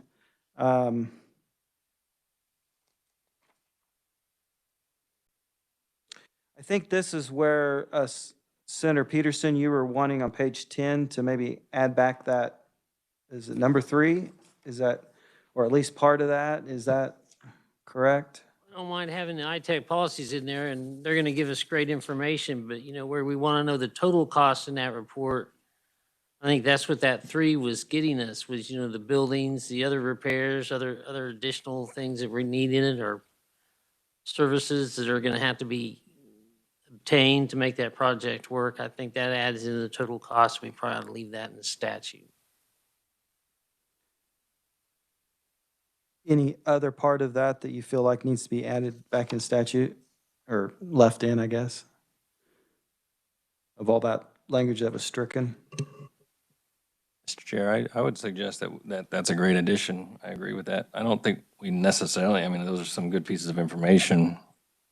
But I don't know if we need to specify it all by statute. I don't know if it hurts or helps.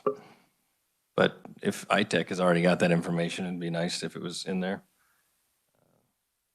I think most of it is in Itech. I think it's already mostly in the Itech, but I mean, we just make sure, I mean, because Itech can change their policy too, you know, so I know they don't do it very often, but it can happen, you know. So I just want to make sure that if there's any of that other that, you know, it's not going to hurt to leave it in. But number 3, you want that whole, all of number 3 would be left in? Yeah, but it's, yeah. Okay. And then again, it would be, or any other Itech policy. I just want to make sure we're getting the additional costs and the funding sources in our reports, and I don't think that's a big deal. I think it's in Itech policy for most of it. And between now and the time when we kind of finalize this, if there's, you know, other parts of that that you feel like we might need to add, then let me know and we can, you know, maybe add that in. So, is that okay with everybody? Okay. Anything else? Oh, let's see. That would be, okay, so 6 is, so this is where, on page 11, I think this is where James is going to pass out the original draft language, and then Matt's going to kind of give us an idea of maybe a way to change that to better do what I think we were wanting it to do. Isn't I right? Okay. Okay, so this language being passed out runs a lot closer to the original request of the committee at the last meeting for language that modeled off of the State Building Committee in terms of that notice to the committee. Then the committee has the opportunity to review information, and then the piece about 2 legislators on the committee requesting a committee meeting to be scheduled for that advice and consulting to occur.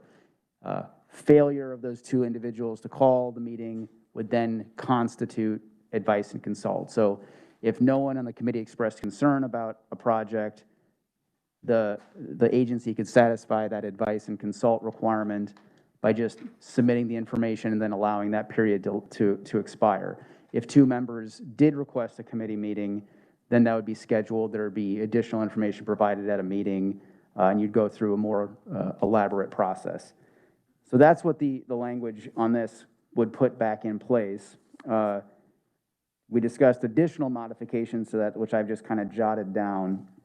There's concern expressed about if committee members just wanted to ask the secretary or an agency questions, whether that would hit that threshold and automatically require a meeting.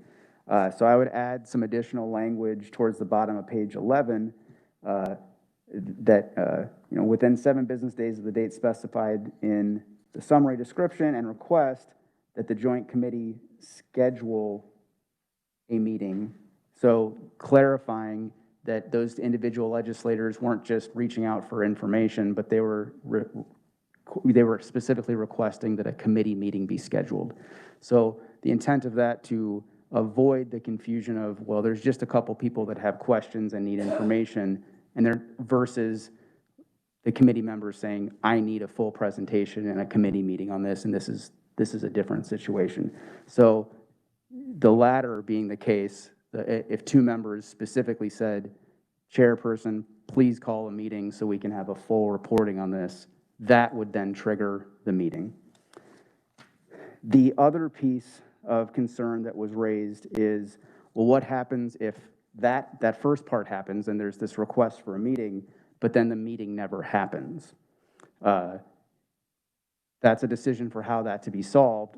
One suggested solution is that if that meeting is called but then never happens after a certain period of time, that would then be considered to have advised and consulted.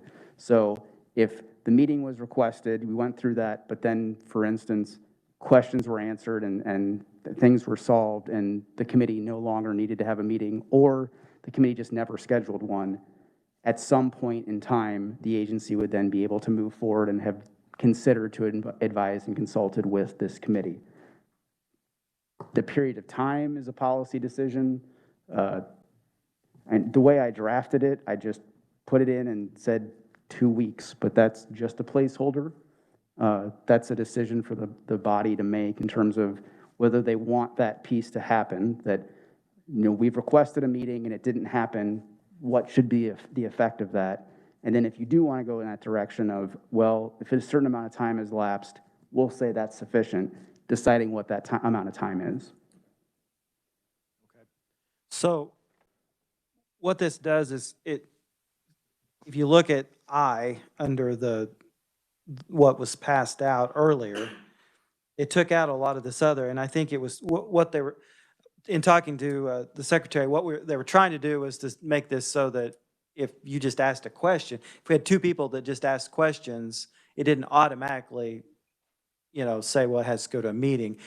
Those 2 members would have to specifically ask, under what Matt has kind of put together, those 2 members would have to specifically ask for a meeting to be called. And then the meeting would be called. So I think it's a little bit of a balance between the two. Senator Pyle? Can Matt refresh me? What's the current process versus this proposal? So, I mean, this is a modification of the modification to existing law. So we're, the point, the objective, I think, of this policy was to insert JCIT for additional review of IT projects. And at a previous meeting, the way that the committee had expressed their intent to do that was to model that process off of what State Building Committee does in terms of when there's information submitted to the committee members have an opportunity to raise concerns and then have additional steps be taken in order for the agency to satisfy that advice and consult requirement, as opposed to just sending information. They have an opportunity to say, no, I need a full meeting. How we structured that has changed several times in this draft. The current version would say that that information sent to the committee, if 2 members of the committee specifically say, I need a meeting, then the meeting would be scheduled. If 2 members of the committee just reach out, it's clarifying so that if 2 members of the committee reach out to the secretary of the agency and say, I need some additional information on this, that doesn't trigger the committee requirement, the meeting requirement. And then the second piece of that is once you've triggered that committee meeting requirement, what happens if the meeting doesn't occur? And there's a couple policy decisions in there the committee should make in terms of if you want that requirement to just stay in place and the agency doesn't get to move forward until the committee meets, or if a certain amount of time has lapsed, they can go ahead, and that will be considered to have advised and consulted with the committee. Currently, if I understand you right, without any modifications, old modification, new modification, et cetera, right now, currently they're required to meet. So Actually, currently, this is the meat of the bill. Currently, we have no provisions at all to look at this before the request for proposals put out. So this is the change that would bring us to the beginning instead of just watching things as they progress once they've already been through the process. So this is the big change actually in policy. So it's basically this new modification, 2 members, but if no one looks at it, we all live busy lives.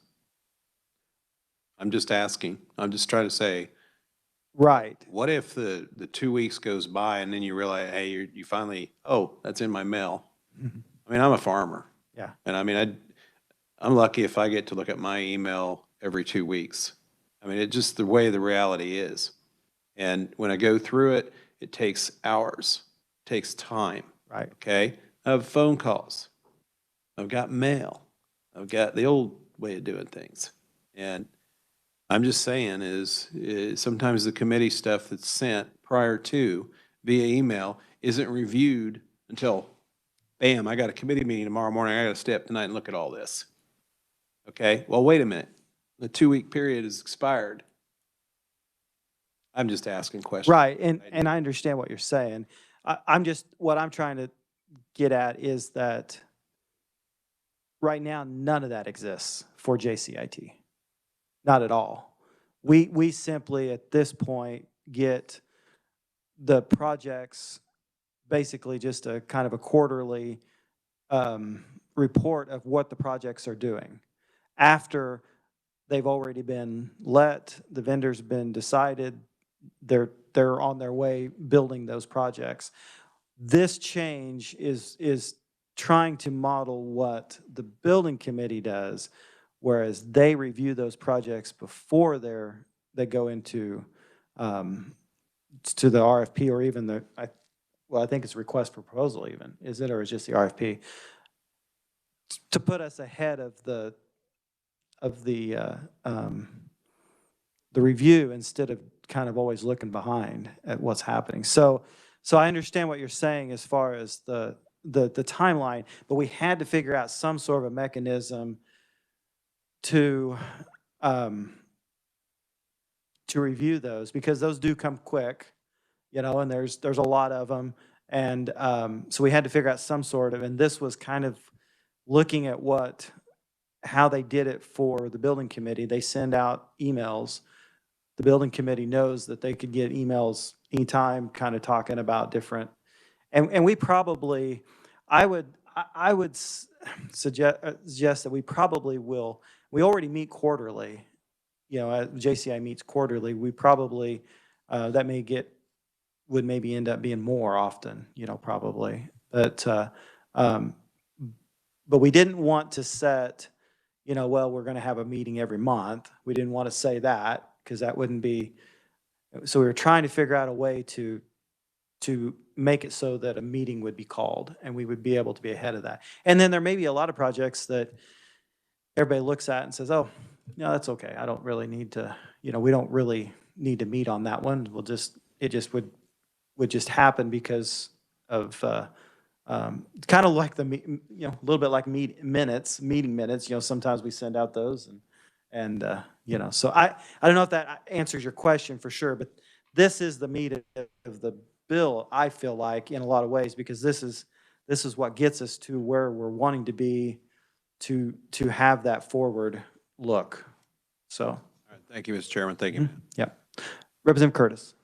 Thank you, Mr. Chairman. And definitely the senator brings up exactly what our dilemma is in empowering this committee and inserting ourselves and trying to find that right balance so that we aren't putting ourselves in a position where we're actually holding things up to our own detriment. So it's trying to find what is that, and that's where I'm struggling too, is to just know kind of that time frame, what is reasonable, so that we are being productive and inserting ourselves in a good way and not holding things up. So that's where I'm at too with the time frame on. And I how we think do that's that. where, we've tried to, I've tried to have a lot of conversations with the agency, the secretary, and I don't want to necessarily speak for for her, but I think that they're comfortable with this, with the way this would work as far as a timeline and everything. Secretary, would you like to say no, you're totally wrong, Chairman? Or, yeah, you're absolutely right.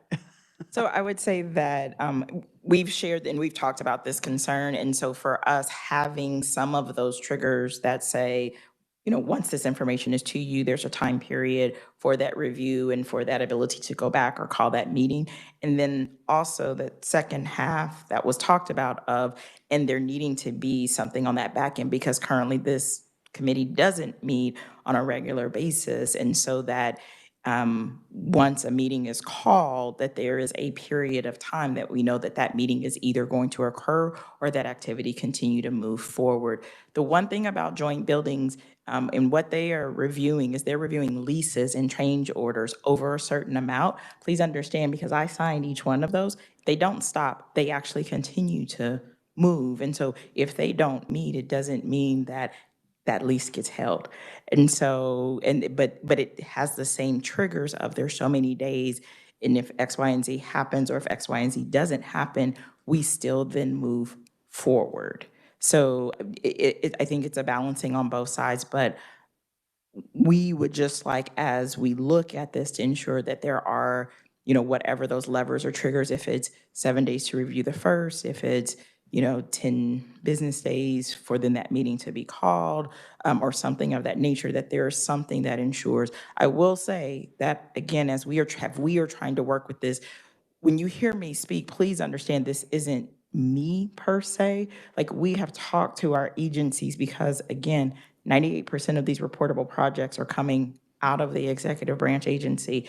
And I am reading these documents consistently on a regular basis in multiple documents. And so I'm trying to also bring the voices of the agency to this conversation, because then when I say that it's cabinet, it's non-cabinet, it's the regions, it's the other branches, that they have concern as well of wanting to have that balance. And so trying to make sure we're showing, like, we're working with to make sure that there's that space of oversight, but that we're also able to ensure that that process is moving, because there are a lot of steps before and after this part that is being inserted for a reportable project to move forward. Oh, okay. Okay. Senator Pittman. May I ask the Secretary a quick question? Madam Secretary, how many projects in a given year are we talking about that would meet just this definition that we're talking about for these RFPs? If you were just going to give a round estimate, we talking 2? So the reportable keto projects in any given year, All those different entities you just described, I know I have the month. just roughly. But roughly on average, we can see somewhere between 5 and 7 a month. Some months can be slower, so 1 month I might see 2, but the next I might see 12. Remember, because you're talking about all reportable projects. And we're gonna see a little bit of difference in this. We know that there's gonna be a slight uptick when we move to the risk space, and that is part of what this is to ensure that there might be a few that we're not capturing now that we need to capture, right?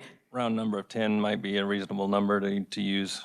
We're getting about 10 a week or a month, maybe 100. Probably a little bit less than that on an average monthly basis. But with the new, and then how dense are these particular RFPs? Are we talking 1 pages? Are we talking 50 pages? So remember, you're not just talking about the RFP, you're talking about the project plan, you're talking about the financial. So remember that list of stuff that you're putting back in, it's not one document. And then you're talking about the RFPs with the specs. So all that information is what? That is what you are requesting, and that's what comes with that. When I go to review, or when Alan goes to review, if Alan has a reportable project and he goes to review before it goes to RFP, he's looking at a project plan. We're looking at the financials. We're looking at the specs for it. We are looking at the actual full RFP along with the plan of the project. If it is a project that's over, I think, the 10 million mark, I'm also looking at the feasibility study that was required before they even got to the plan project piece. So it can be a document that maybe is anywhere from 30 pages to well over 100, depending on the nature of the project. Okay. Well, Thank you. Mr. Chair, I don't know why we wouldn't meet more frequently if we really want to get into a cadence. I'm not interested in getting 10 calls in a month. That's an extreme number to meet on 10 different projects. To the senator's point, I mean, it's just, it could get out of hand. I'm not saying it will. I think there's going to be a trial basis over a year. I'm really willing to jump in there and do what we need to do. I think this whole committee is. But I don't want to over legislate something and put something in statute and then get crazy. You know what I'm saying? Oh, I totally understand. And it may end up being that we meet almost every month, but a lot of those meetings might, as much as I'm not a huge fan of, doing it online, a lot of them might be just a WebEx meeting too, where if there's only a few projects and, there's just a few questions, then, a quick meeting where we wouldn't have to all come up here. And I mean, I think that would be the chairman's kind of what they think is going to be discussed and things. I don't really want to put in that we meet every month and all that. I think we need to leave that kind of open so that, and maybe after we've done this for a year or two, may come back and say, no, it just needs to be a monthly meeting. But that's my feeling, is I think we need to kind of leave it open right now to see, because I think a lot of these, we may have 10 projects, but I think a lot of these projects aren't going to be to the level that everybody's really worried about. It's the big project. And I think Senator Holland mentioned it last time. We're probably talking 2, 3, 4 projects a year that really are going to be something that everybody has just a lot of questions and angst about. So, I hate to put it in that we would meet every month and then, not really have anything to meet for. So, yeah, Matt. Just as an FYI, current law allows the committee to meet at any time and place within the state on the call of the chair. So next meeting will be in Coldwater. Yeah, Cinder Pile. This doesn't restrict that or change that. No. Yeah, Senator Pittman. Sorry. Not to cause any angst amongst my ink friends, but this section, it does not apply to Information Network of Kansas. That's kind of an interesting thing in the statute. I don't know why that is.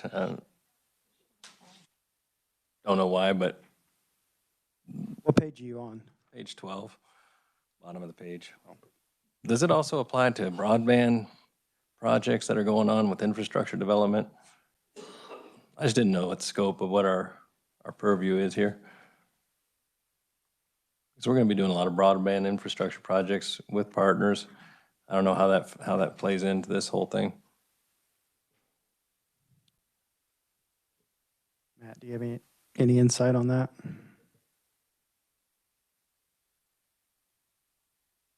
Well, he's looking that up. Let's go back to page 11. Well, I guess we need to, is everybody okay with kind of the direction we're going? We need to kind of clarify, I guess, what happens if there's not a meeting called and how long? Is that 2 weeks? You think that's a problem, or? I don't want to make it too narrow either, just in case, because schedules are, but is 2 weeks too long? 2 weeks catches 2 weekends away, so that's good. Yeah. Let's say 2 weeks at this point, and then we can.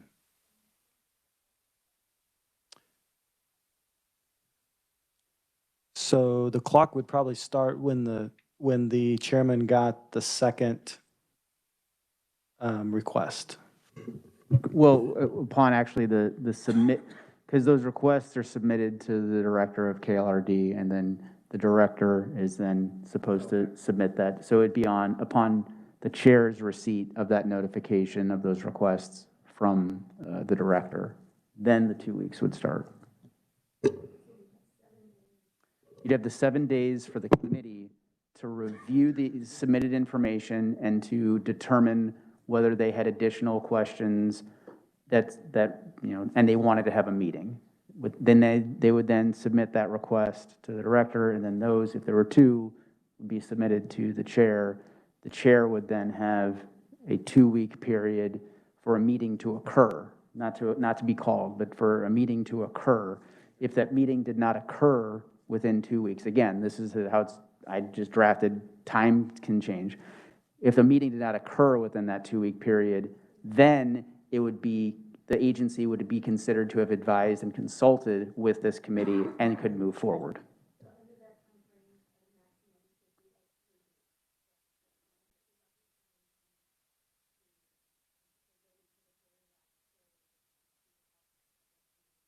Correct.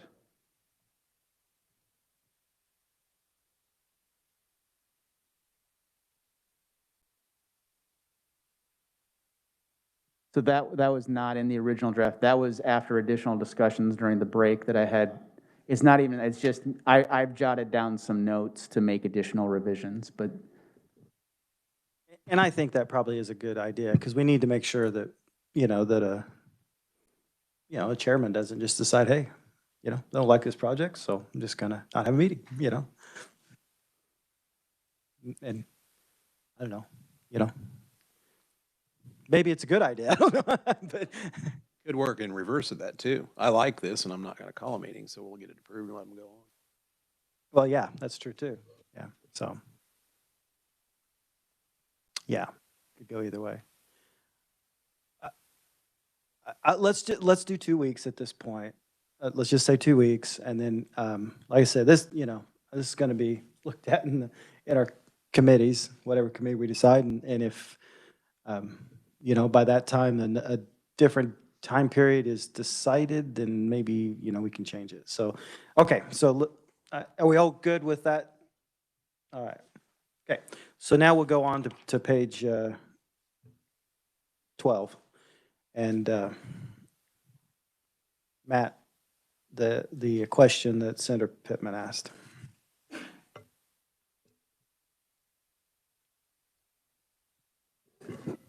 About ink, that I don't, if I am remembering, the ink was I don't have enough information. I just don't know. I just don't know.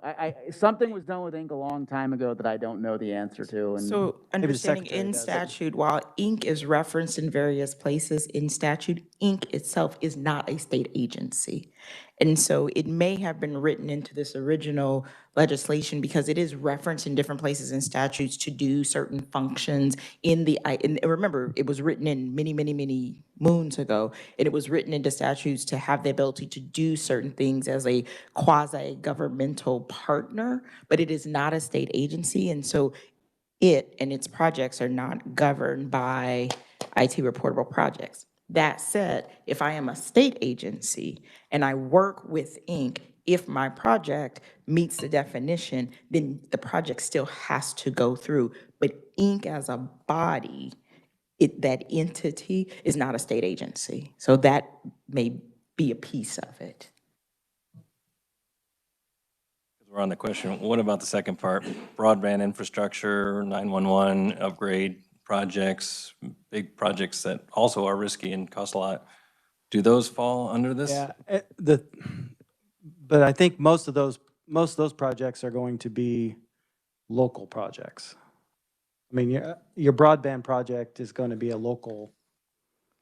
I mean, it's not going to necessarily be a government project. I mean, I'm not sure what broadband project you're talking about that would be. There's a big investment from the federal government recently into broadband, and it's coming to Kansas. It's a good thing. I think it's about $100 million. Oh, well, yeah, but it's not going to be the government doing it.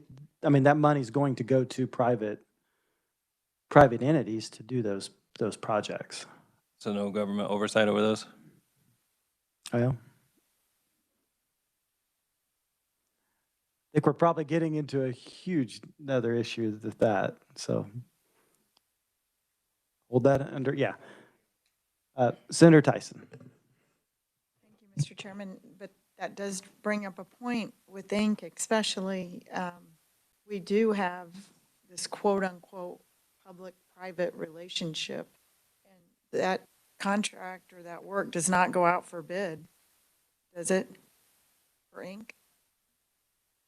It didn't used to. What I would say is that in many cases, Inc. is a provider of certain things, and they are also, they are on contracts currently where they are a multi-vendor contract, for instance, so there are other entities. It really does depend on what it is and the nature of it, because IT has evolved over time, and some of the things that they originally offered, either they no longer offer and/or other entities offer. So it is an interesting relationship that I think at some point could be a very good topic for this group to learn and hear more about what Inc. is today and how they work both with state and particularly with local entities, because it has really evolved and changed over time. Mr. Chairman, if I may, no group that is receiving state funding should be excluded from oversight of this committee. It's my opinion. Thank you, Mr. Chairman. So if we took that out, what exactly is that going to entail? By the way, I'm not suggesting we take it out. I'm just questioning it. It might be something later on, like we do a full review of what this is about across all statutes versus just this one. Right?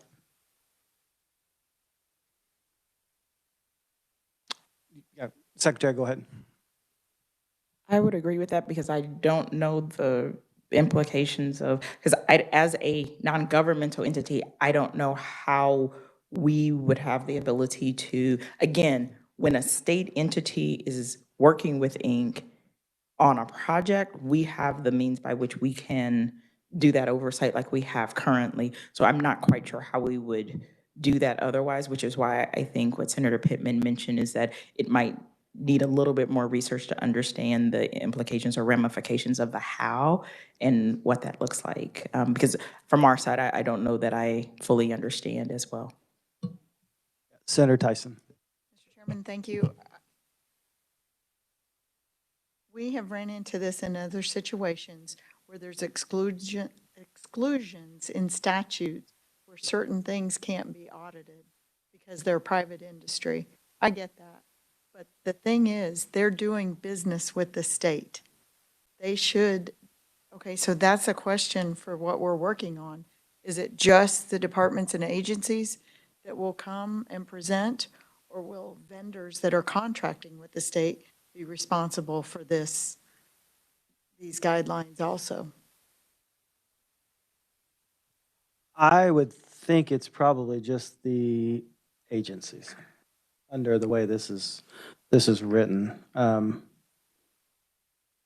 Because the way it's written, it has to go through CTOs and all that. So I think it would just be agencies. Thank you, Mr. Chairman. I think that's part of the state's issue with their IT management is they do not hold vendors responsible. They do not hold their feet to the fire. As we discussed during the break, that $45 million system a few years ago that was put online without even testing the throughput of the system, and it failed considerably. I just think that this is what we're here to try to fix these IT systems. How can we make it better for the state? And by not holding the vendors accountable, I think that's part of the problem. I understand, but I think if we're seeing the project before we are going to be having that. If it's a project that's we would be holding the vendor responsible for it, beforehand.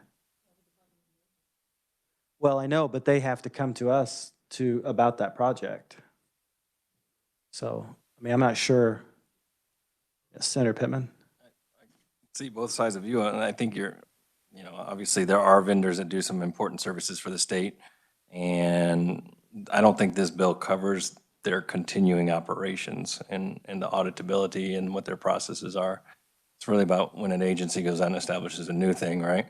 To your point, you're holding the agency accountable, but then if vendors do come in, like the UI modernization, there's gonna be vendors doing stuff. But there's oversight on that one committee. I'm not sure how long it goes, but in the acquisition and the development of that, there is oversight, which is what this bill covers, right? To your point. But to hold vendors accountable for ongoing expenditures, I don't think this bill covers that at all, really. And it would have to be probably a separate kind of initiative, I think. Yeah, I don't think it does. And I guess my concern is we get it too big and we're really gonna have a hard time. I'd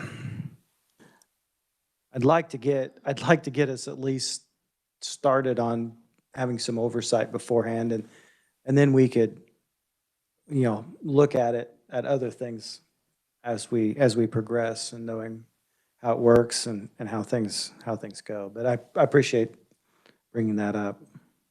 So I think if it's okay with everybody, we'll leave D in there for right now, and then I think Secretary had a great idea that I think we should delve into Inc. a little bit more, maybe have them come in and have a presentation, tell us a little bit more about what they do, and maybe it's something that we'll, as we're working through this bill in the legislature, maybe that can be incorporated in there, so. Okay, on to, if there's no other changes on 12, on 13, let's see, 13, about midway through the first paragraph, this is the part in section 7 that our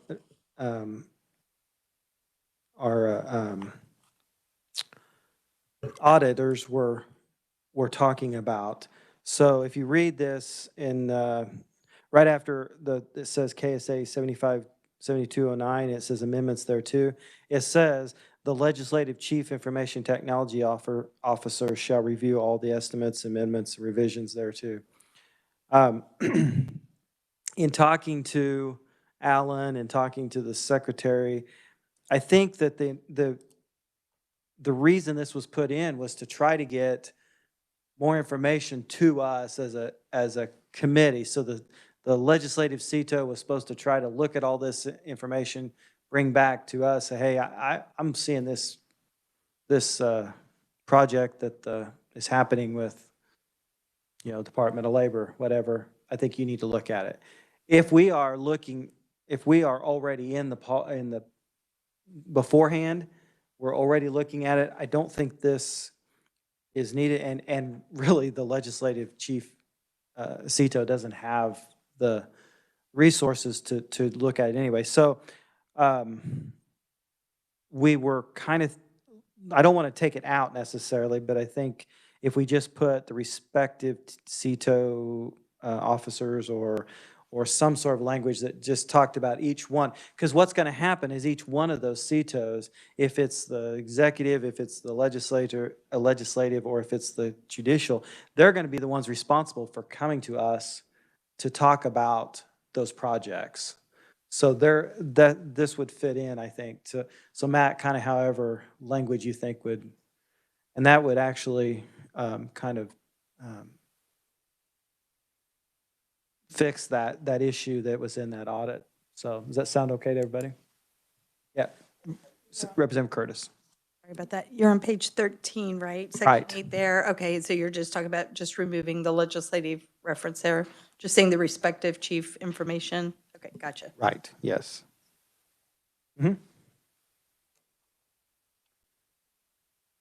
Okay, so, yes. I see we're adding on page 14, section 2, seems like we're adding a report to the budget committees. Is that intentional?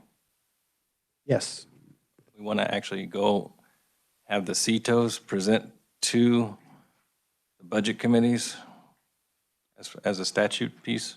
I think that is actually that would be a report that would be our joint committee would be making the recommendation, or would be making that report. Okay, got it. Yeah. I got confused there. Yeah, if you start on page 13, it's the information, yeah, joint committee, so. And I think that's where we come into, going back to what Senator Pyle was talking about and Representative Amix, that's where we would report, hey, we're concerned about this particular project. So, and it would be reported to those. There's no timing on that. Not that I want there to be, but I mean.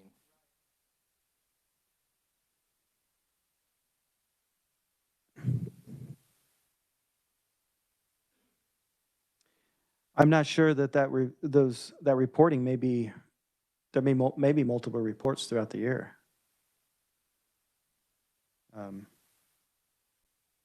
Even though they don't meet throughout the year, the Legislative Budget Committee meets throughout the year, so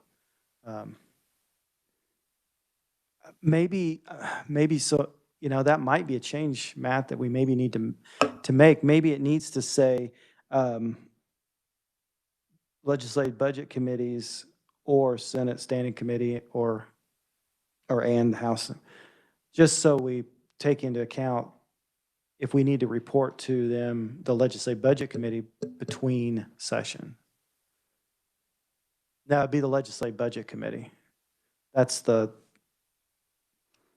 two committees put together for interim purposes. Are you talking about paragraph 2 in terms of it's basically making it permissive for JCIT to report on the status of projects to additional committees? Okay. I think it might be a good idea to put Legislative Budget Committee in there. Okay. Because that's a good point. If we're in the middle of interim, those committees aren't meeting. But if we report to the Legislative Budget Committee, then that Legislative Budget Committee will then turn around and make a recommendation or report to LCC, which will then, would then the mechanism that would work at that time. Much like what's happening with the Unemployment Committee right now. They're you know, they went directly to the LCC, but and I guess we could do that. I mean, we could make it a report directly to LCC instead, but I think if we're okay with just doing the Legislative Budget Committee at this point. Okay. Any other changes in that, on that page?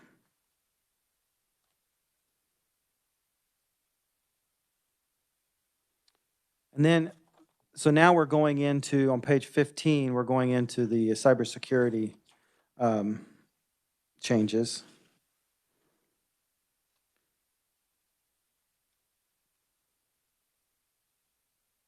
I don't know that there's anything in it that's, we've all seen this bill several times, actually. It's been introduced, I think, a couple of years.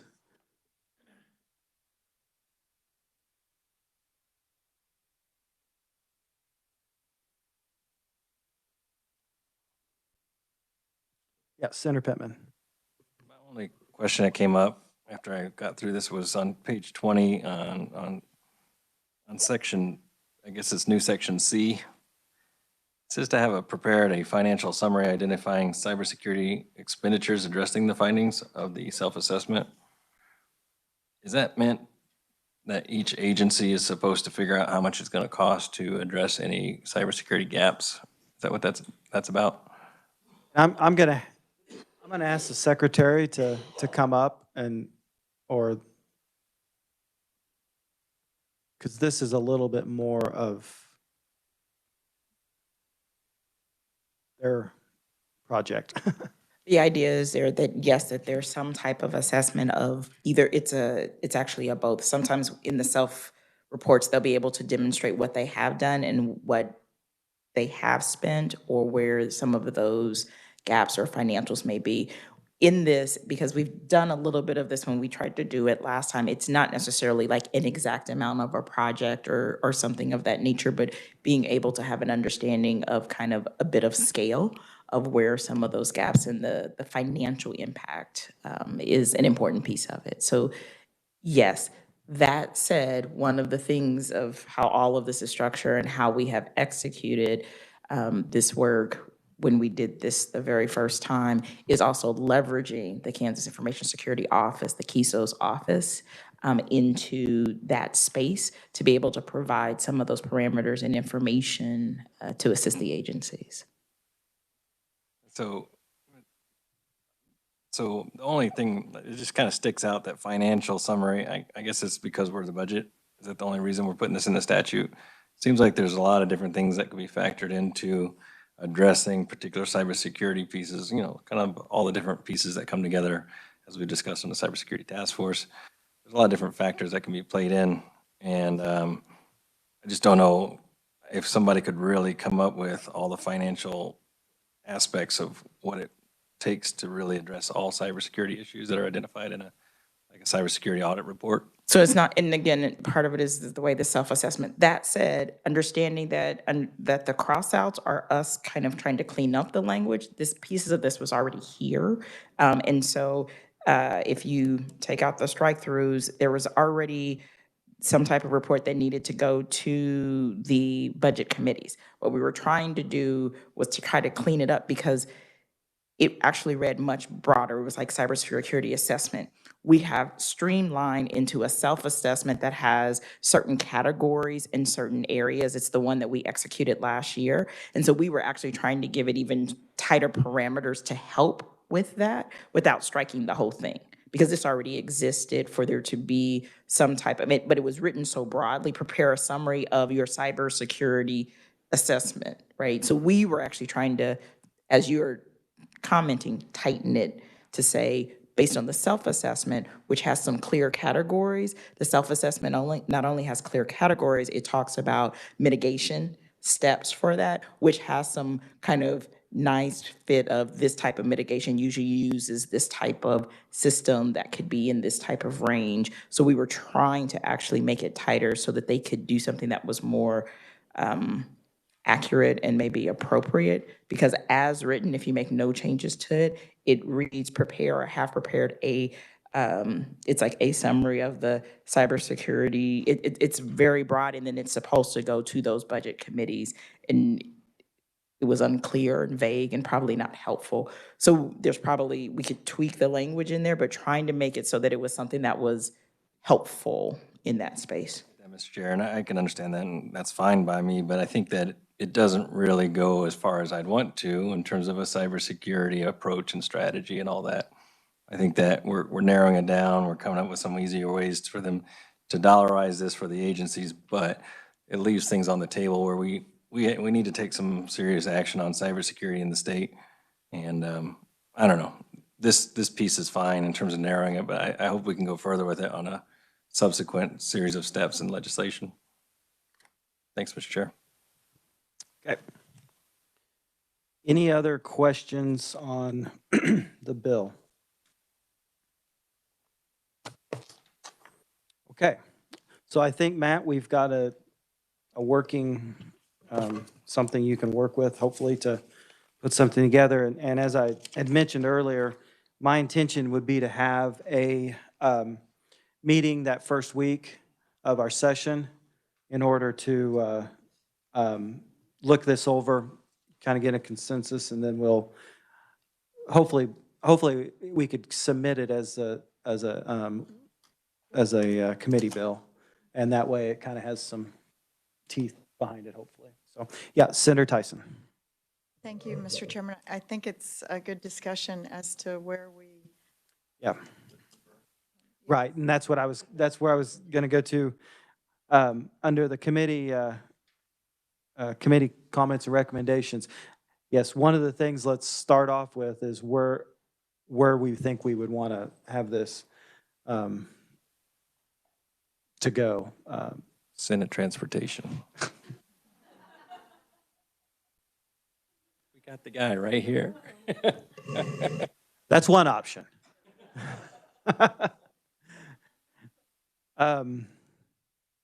I mean, really looking at the House, I think probably,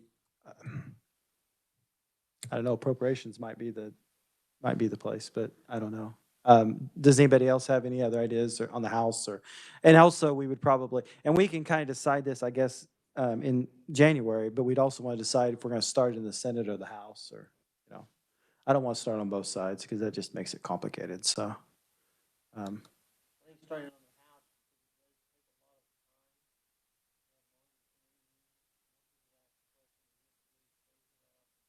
the House. Okay. Okay, good I'll insight. just make a note that the appropriations, they get really busy, especially in the Senate. I mean, they don't have the subcommittees and other things that are helping them out, and it just gets packed, and it delays everything in terms of any kind of policy impact because they're so focused on budget pieces.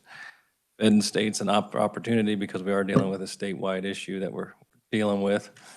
It's a bit of a stretch, but I mean, in terms of content, those are probably the only two committees it could go through, right? Yeah, I'm just trying to think where it would go through. Right, the House, yeah, yeah. Well, why don't we don't really have to decide that right now. Yeah, a special committee, yeah. Good idea. So,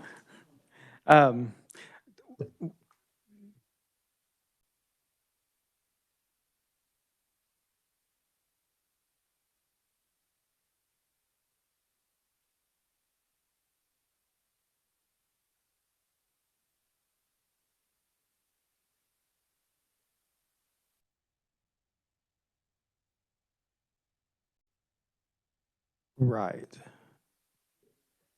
Yeah, I would say that based off of the committee discussion, you may, in your recommendations to the legislature, you may just reference that a bill that's still being discussed by JCIT goes to the appropriate legislative committee. You could include that the committee was of the opinion that the House of Representatives is the appropriate place to start based on the comments that were made.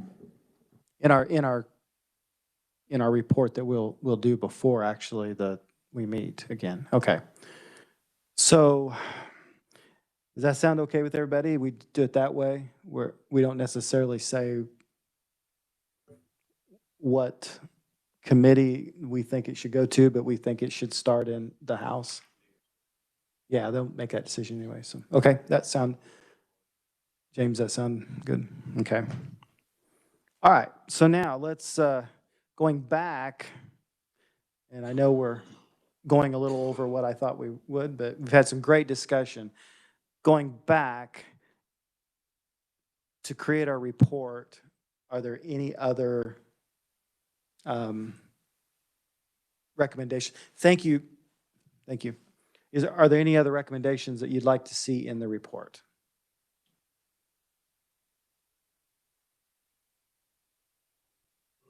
Senator Pittman? Mr. Chair, I'd like the report to reflect that we did, I personally think that the Cybersecurity Task Force had some important results that should be considered. Just kind of a reference over to whatever they've come up with as their report, that it's a good product. It's got a lot of stakeholders in it that came in. I'd encourage the state to continue to focus on cybersecurity as a priority. And that'd be it's a generic recommendation, but I think it's worthwhile.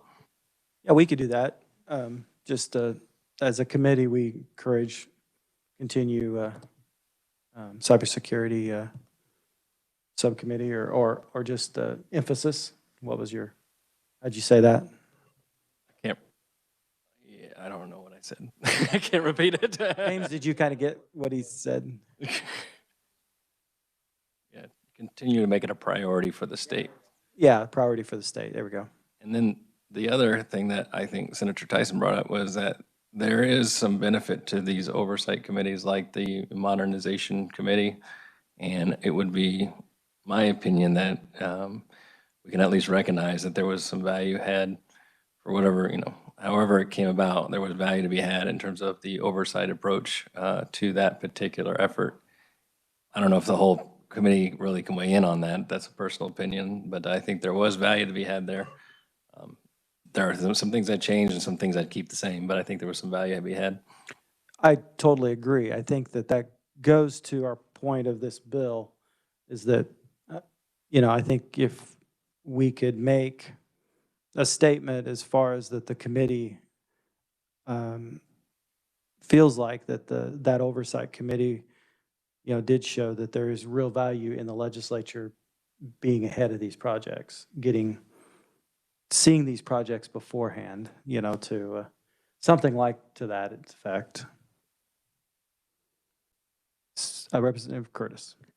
We talked at one of our meetings about the other entities, the other local governments and all that access, our databases and their capacity, and are there ways that we can incorporate, or are there ways that we can include them? So especially like in cybersecurity, I think that's really important because we know some of our cities and counties just don't have that kind of capacity. So if we could have something along those lines.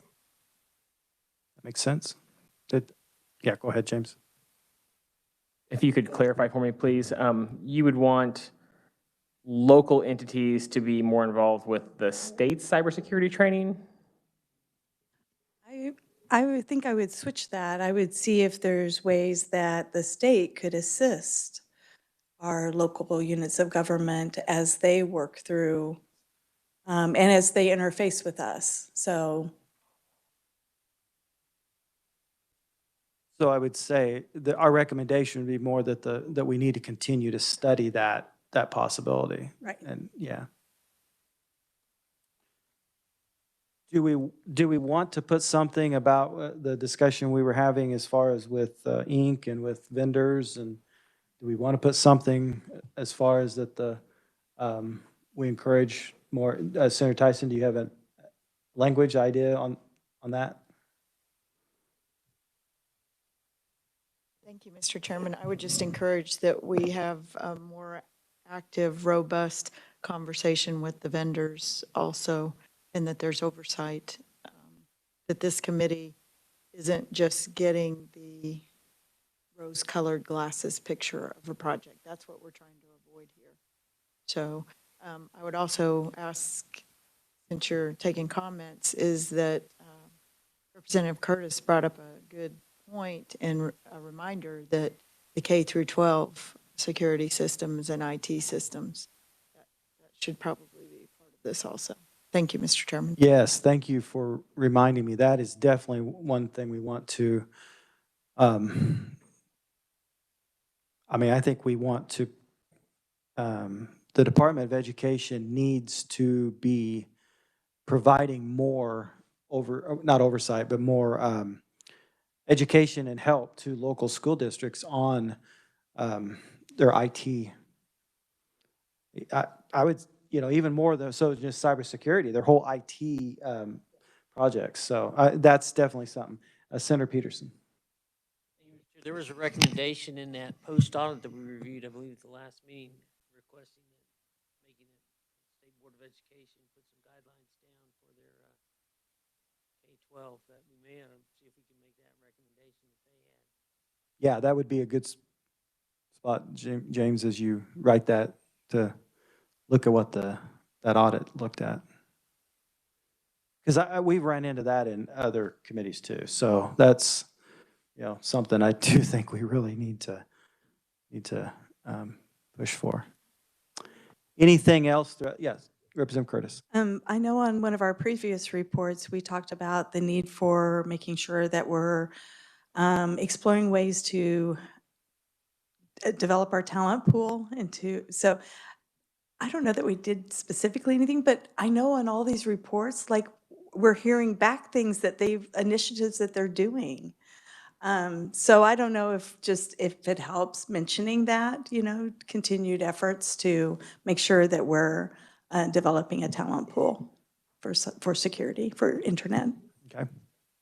Technology. Yeah, I think that's a good idea. And to that point, that was something that I was going to bring into this committee but when we talked to agencies and all, they weren't quite ready to.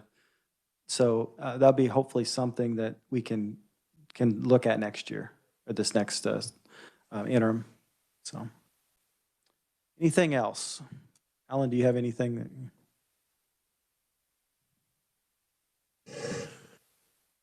Mr. Chairman, I don't think I have anything to add. I think you probably covered it all. So yeah, I'll just leave it there. I think we ought to put in something to kind of, I don't know if it's thank or just commend the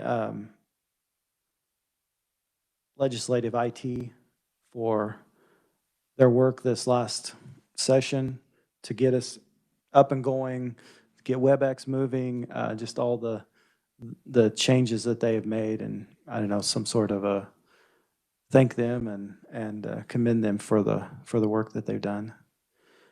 They, you know, there was some hiccups along the way, but they have definitely brought us a long ways from where we were a year ago. So I remember being in a legislative budget committee a year ago about this time, and they were saying, yep, we're going to have this up and going. By then, we're like, okay, we're not seeing any, there's not even anything on the walls yet, but they did it. So I think that's something we should, as a committee, just thank and recommend or commend them for.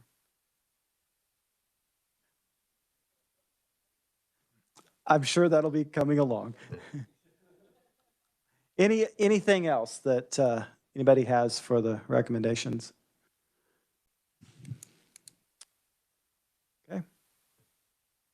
Well, I appreciate everybody, your input on, I feel pretty good that we maybe have something that we can work on this bill to maybe go forward and you know, I know this has been something that, I don't know if Senator Holland is still on the phone or not, but I know it's something that he's been talking about a lot in the past, and many of you that have been on for a while, Senator Peterson, and I know it's been something that, to get us a little bit more elevated, to be able to look at things, and we got a long ways to go, but at least we've got maybe a bill that can get us started. So appreciate the work everybody did.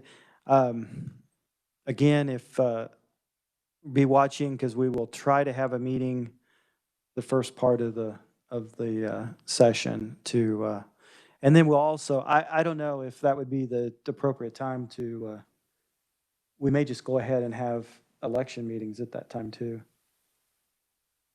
Because it might as well, since, you know, we just have our election and have that meeting, because we got to do it sometime during the session, so that way we don't get, like last year, we got really busy and we had to really, you know, had to squeeze it in, so anyway. Okay, if there's nothing else for the good, oh, James, go ahead. Oh, I need to do this. I just wanted to update everyone on the process. So you'll get an email with me with the draft recommendations just for approval by non-response. So if you don't have any issues with the language they come up with for that report, that will be what we used in our summary and in our final report. So hopefully you'll get that before the 27th of December. I believe the due date for the final report is the 6th of January. And I need to have a motion and a second for these recommendations. You make it. Okay. All right. So it's all right if we don't. Okay. All right. We won't then. All right. Okay. With all that, we are adjourned. Thank you. Have a Merry Christmas.